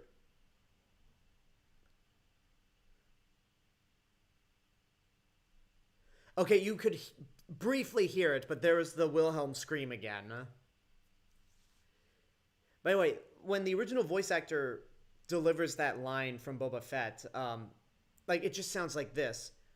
What if he doesn't survive? He's worth a lot to me. And it's just so robotic, and just something about it just doesn't feel right. Huh? Whereas Tamira Morrison sounds more natural. What if he doesn't survive? He's worth a lot to me.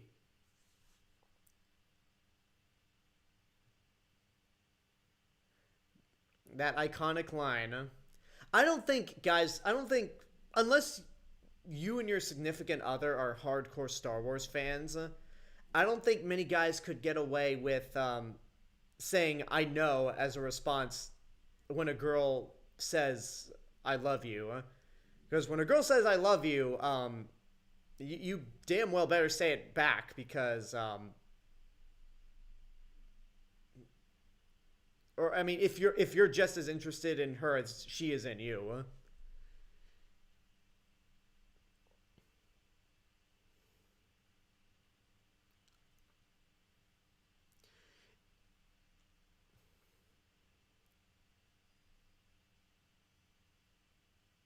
Oh, I took a look at the chat really briefly, and I thought I heard a car speeding, but no, it's just the carbon freezing chamber.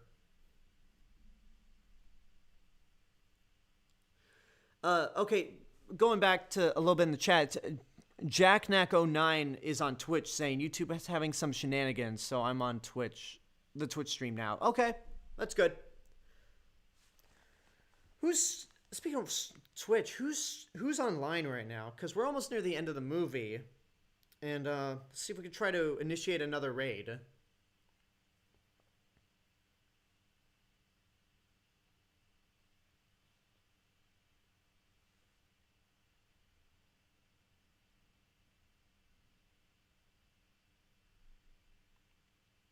Okay, Double Toasted streaming, Mr. Revan7 streaming, but we already rated him last night.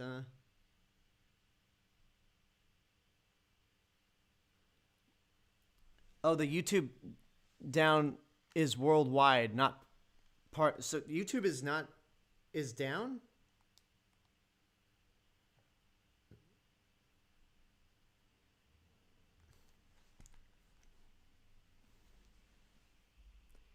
Pray I don't alter it any further. So let's see. Double Toasted streaming, Mr. Revan7 streaming, but we rated him last night, so we're not gonna rate him 2 nights in a row. Brizzy Voices is streaming. She's playing Bioshock Infinite. Yeah, there's a couple people we could raid when this is done. Once the movie ends, we'll see who else is on there.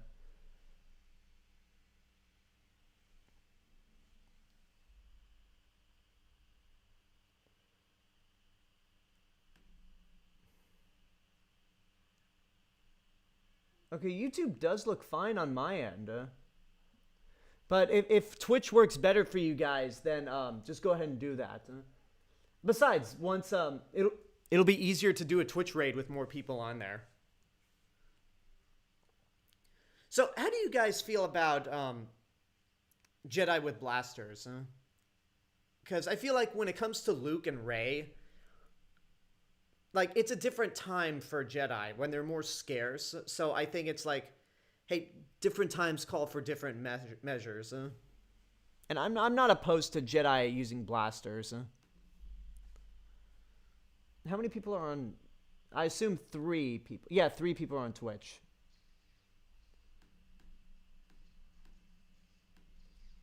I will say this. It's good that the stream's not acting up like it did with the Incredible Hulk.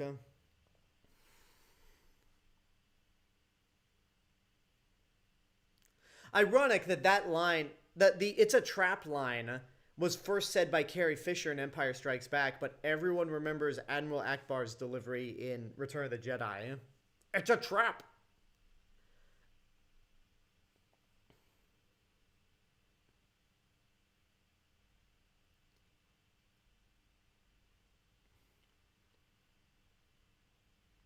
Like, nope!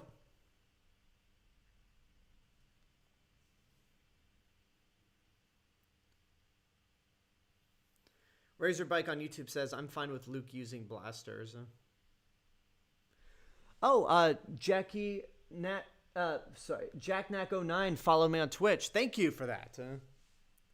Thank you for following me on Twitch. Definitely appreciate it. I can't decide between this and Return of the Jedi as my favorite lightsaber duel. I guess I like Return of the Jedi's duel better. And also, this is the end of the second movie, and only now have Luke and Vader actually approached each other face to face. I love how Vader kind of toys with Luke, and he just has... Vader's just using... He's just wielding lightsaber with one hand. Because, of course, Luke is all reckless.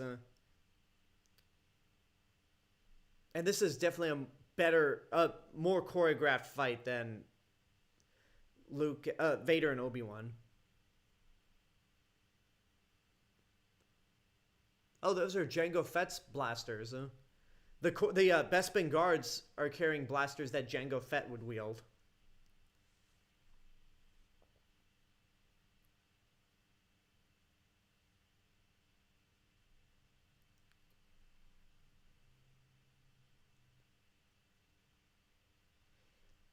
It's nice that 3PO still has faith in Han Solo, Lando Calrissian.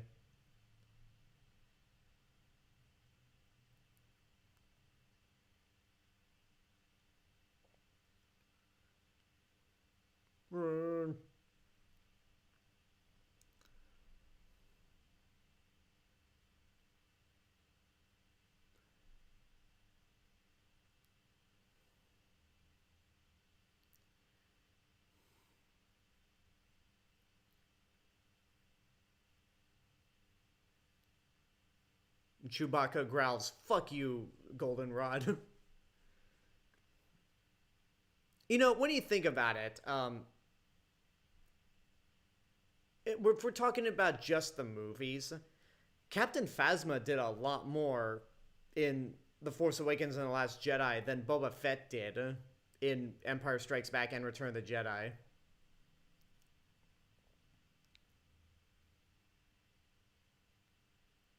Oh yeah, and they never call Boba Fett by his name until Return of the Jedi. They just refer to him as Bounty Hunter.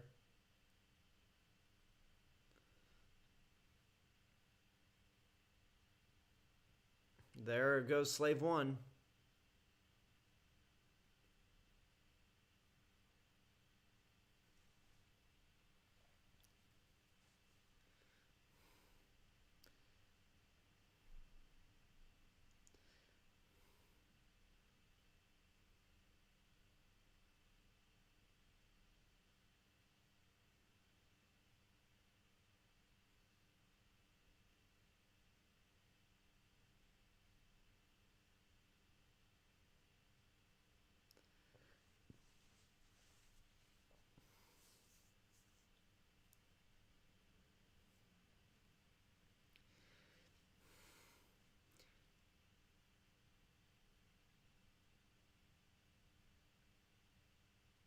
So Luke is like, nope.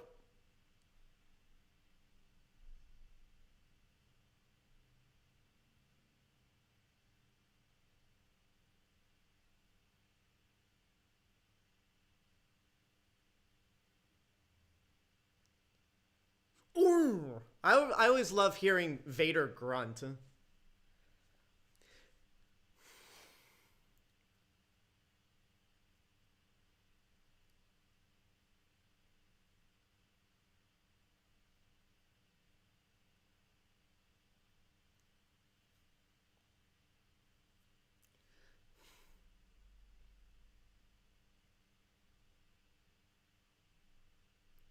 Ooh.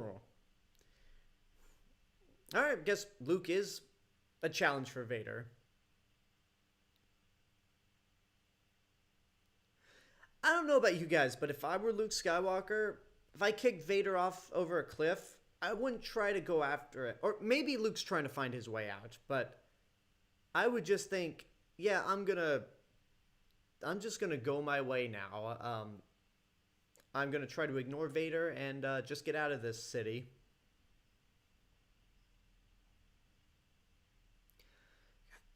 John Barry, was John Barry the production designer for this? Because the sets are still amazing in this movie.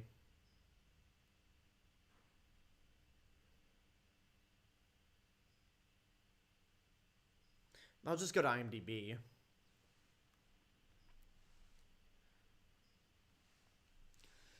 So yeah, now Vader's not screwing around with Luke. It's like, enough toying with you. I'm gonna whip your ass, boy.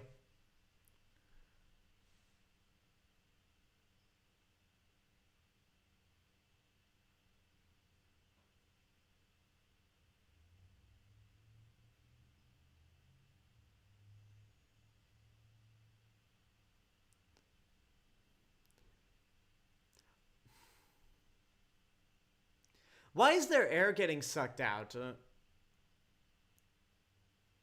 And then it just stops all of a sudden. That always, I don't know. Again, movie about space wizards, so why am I...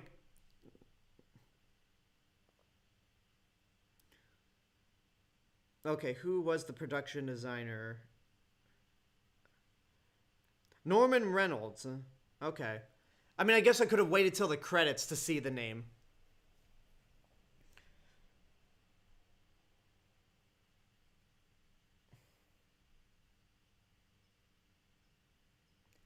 All those shots of yeah, those shots of all the citizens of Cloud City hearing Lando's announcements. That was all added into the special edition.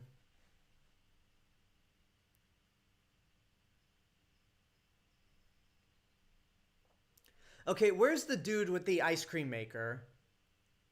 Let's see. There he is. That dude has an entire Wikipedia page dedicated to him. Yes, as Spider-Verse Prime says, ice cream guy. I'm gonna get some ice cream after I'm done. After I get off this stream.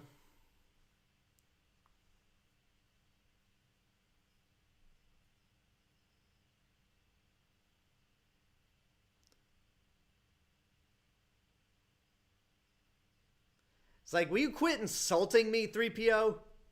Like, it does no one any good.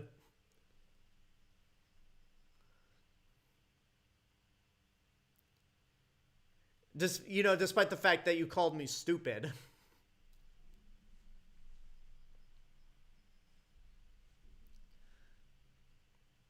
Again, R2-D2 is the luckiest droid, or at least the luckiest astromech in existence.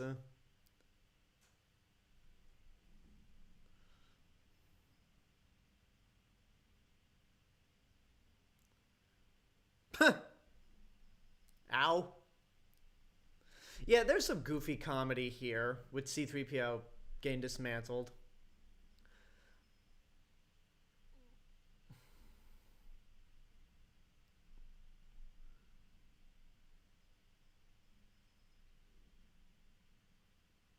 Huh.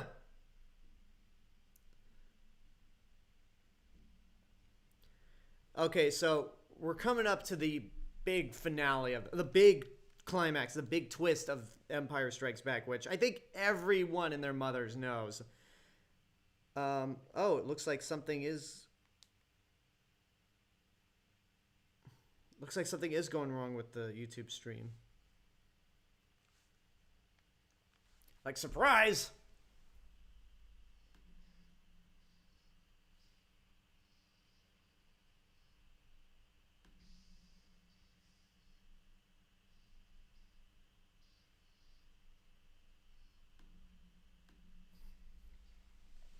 So I'm gonna tell you a sad story. When I was in college, a roommate of mine, I was roommates with someone who's never seen any of the Star Wars movies, and the Family Guy parody of Empire Strikes Back was on, and my roommate had to learn about the twist through a Family Guy parody, and I sat there and witnessed him watch that twist for the first time through Family Guy. I'm like, that's a damn shame right there. Like, you had to learn about this iconic twist through Family Guy.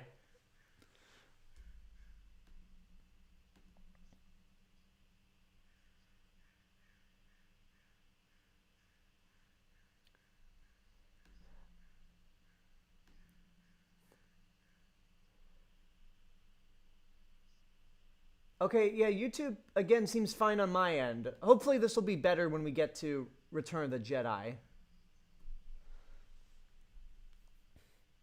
Here it comes.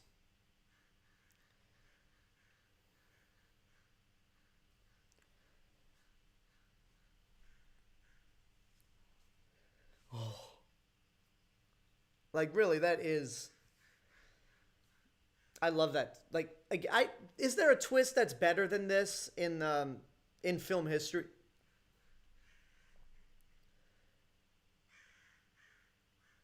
I mean, it's certainly the most famous because I love watching YouTube videos of kids watching The Empire Strikes Back for the first time and just being shocked by that twist. Which whenever I have kids, I'm going to film their reactions to I'm going to film their reactions to this scene.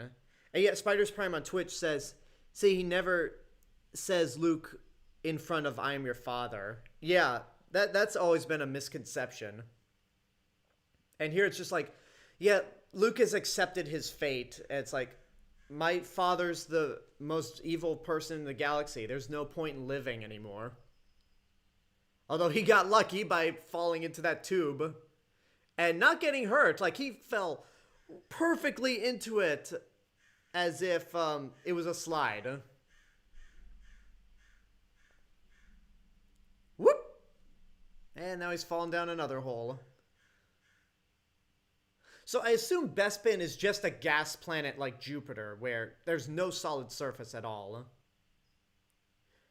Okay, listen, when Luke falls again, he's gonna squish his nuts, and you hear a when he falls again. Just listen for it.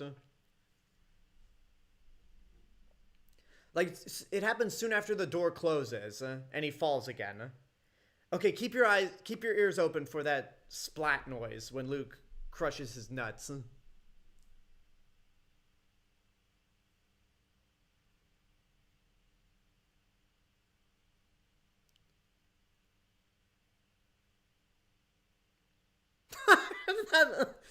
What? I'm sorry. That noise just like...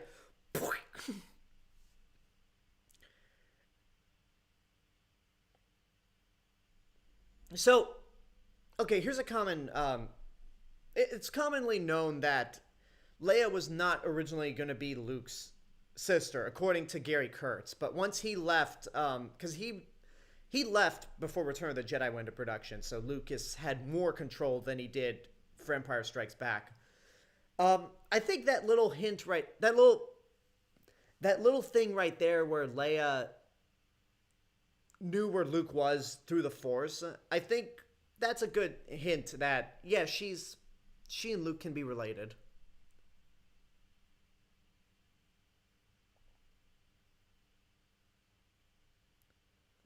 Um, anyway, as I was saying, like, yeah, when I have kids, I'm gonna record their reaction. Um, it's fun. It's also fun to see like significant others record the reactions of their spouse. Like people record the reactions of their spouses. Like there was one guy who made a YouTube video of how he was showing his wife the Star Wars films for the first time despite never seeing them. This was after Carrie Fisher's passing. When they got to Empire Strikes Back with the big twist, her mouth was wide open.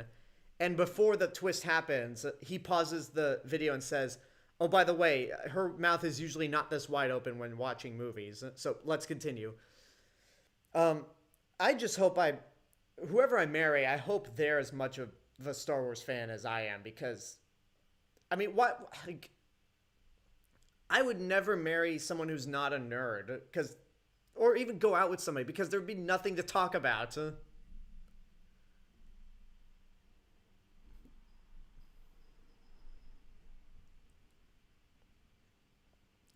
right, we're almost at the end.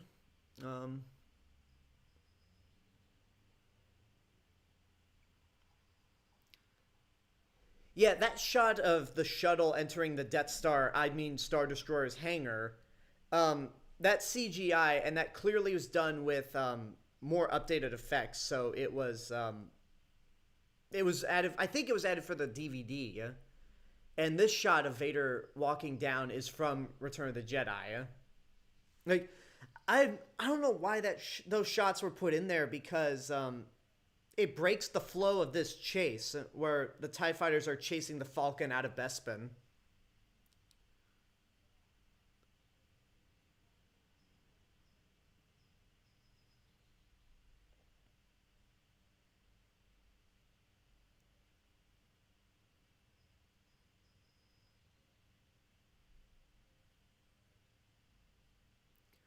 Boom, boom, boom, boom. Meow. There's just that pause of like, are you kidding me? Like, I love how calm Leia is. She's just like, whatever, men.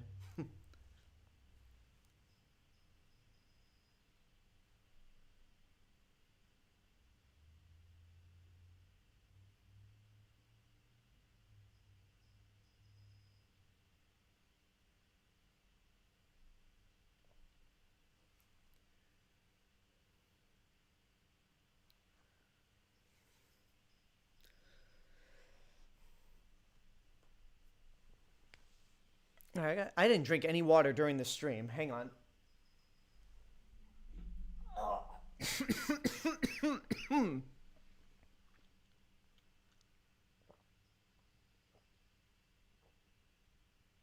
That's a funny moment where it's like, R2, you know better than to trust a strange computer. It's like, 3PO, I'm older than you. If anything, you shouldn't be talking to strange computers.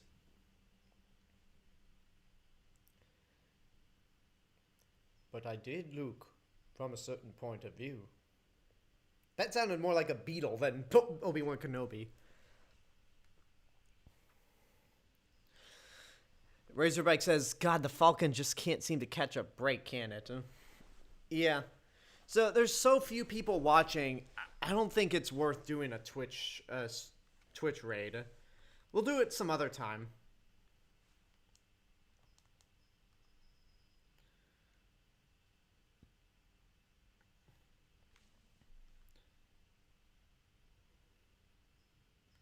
Yeah, for some reason it's not. Let me go back on Safari to see if it's still there. Because for some reason it's not working on my Switch.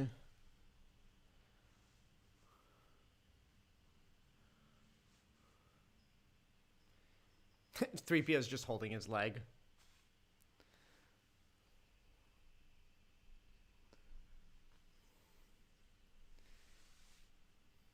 There we go. And they're gone.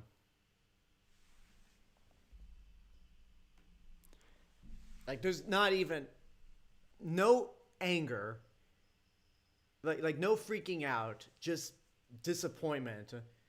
You could tell there's an aura in the air that, yeah, we fucked up.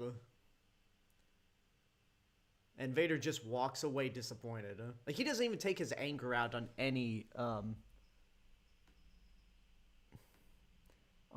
the Imperial officers.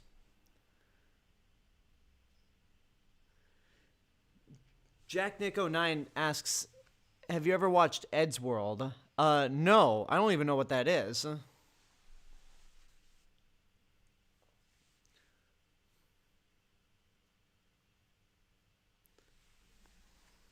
Silverberry328, hello there. Yeah, YouTube is being a giant pain in the ass right now.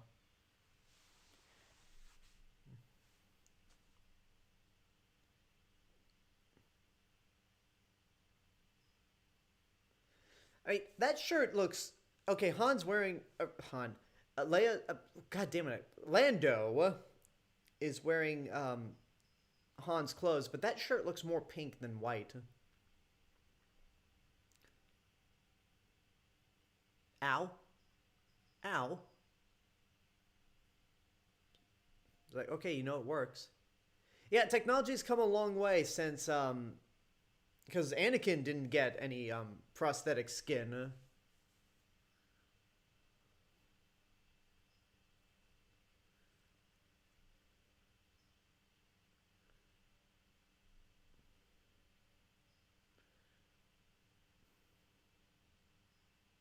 Yeah, that's definitely more of a pink shirt than it is white. And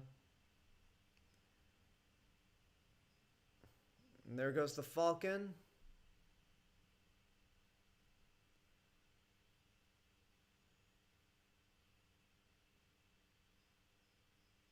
That medical droid is just deactivated in the background.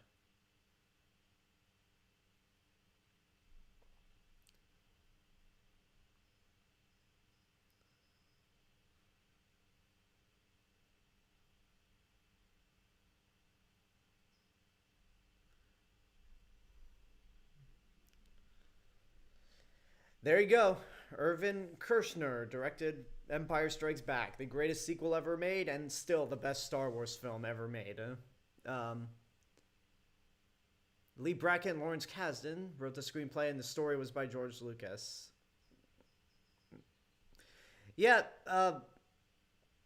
not much to say about it. It's still a masterpiece. I still love it. I'm sure everyone still loves this movie. But yeah, that does it for The Empire Strikes Back. Next week, we'll be tackling Return of the Jedi and The Force Awakens.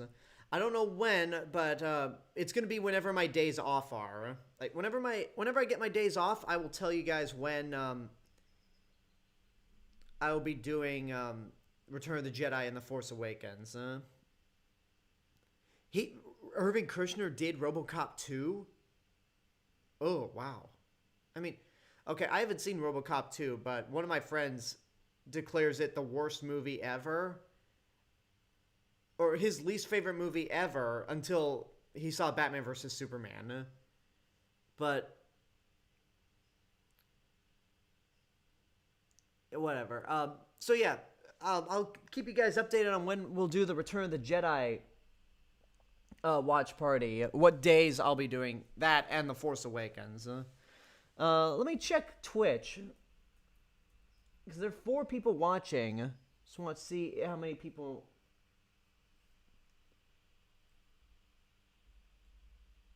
I want to see how many people are actually on Twitch and see if we can actually try to raid someone.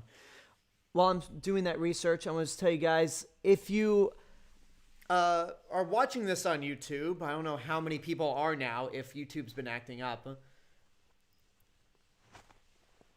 But, yeah, go ahead, follow me on Twitch. Come June, I'll get back to a more regular streaming schedule. And, for now, for the rest of May, it's going to be randomized. I have a late shift on Saturday, so I might go online and stream a game, Saturday morning. I don't know if I will, but, I'll keep you guys updated via Twitter. And I'm on Twitter at realmr_Robinson. However, if you follow me on Twitch, but you subscribe to me on YouTube, if you follow me on Twitch, but you do not subscribe to me on YouTube, that is youtube.com/therealmrRobinson. It's my main hub of entertainment. I do movie reviews, TV show reviews, and other stuff. I just posted a review earlier today of The Mitchells vs. the Machines. Tomorrow I'll be posting my review for The Jungle Book, the 1967 animated movie. And this weekend, I don't know when, but I'll be posting my review for Too Fast, Too Furious in prep for Fast 9's or F9's release. So definitely check those out. And if you like what I'm doing on either YouTube or Twitch, you want to help support financially, that you can go to patreon.com/therealmrRobinson. You can help support the channels for only $1 a month. That's right, $1 a month to help both channels. However, if you want access to exclusive content that no one else gets to see, you could pledge $3 or more. But if you can't help in any way, that's totally fine. Subscribing to me on YouTube and following me on Twitch is definitely good enough. Let me check Twitch, see how many people are actually watching. Oh, everyone's watching on Twitch, so no one's watching on YouTube. You know what? We won't stream. We won't raid anyone tonight. Yeah, let's try raiding someone next week with either the Return of the Jedi or the Force Awakens watch party. But yeah, you guys have a good night. Take care of yourselves. Hopefully, by the time we get to Return of the Jedi, YouTube will actually be working. And until next time, this is the Real Mr.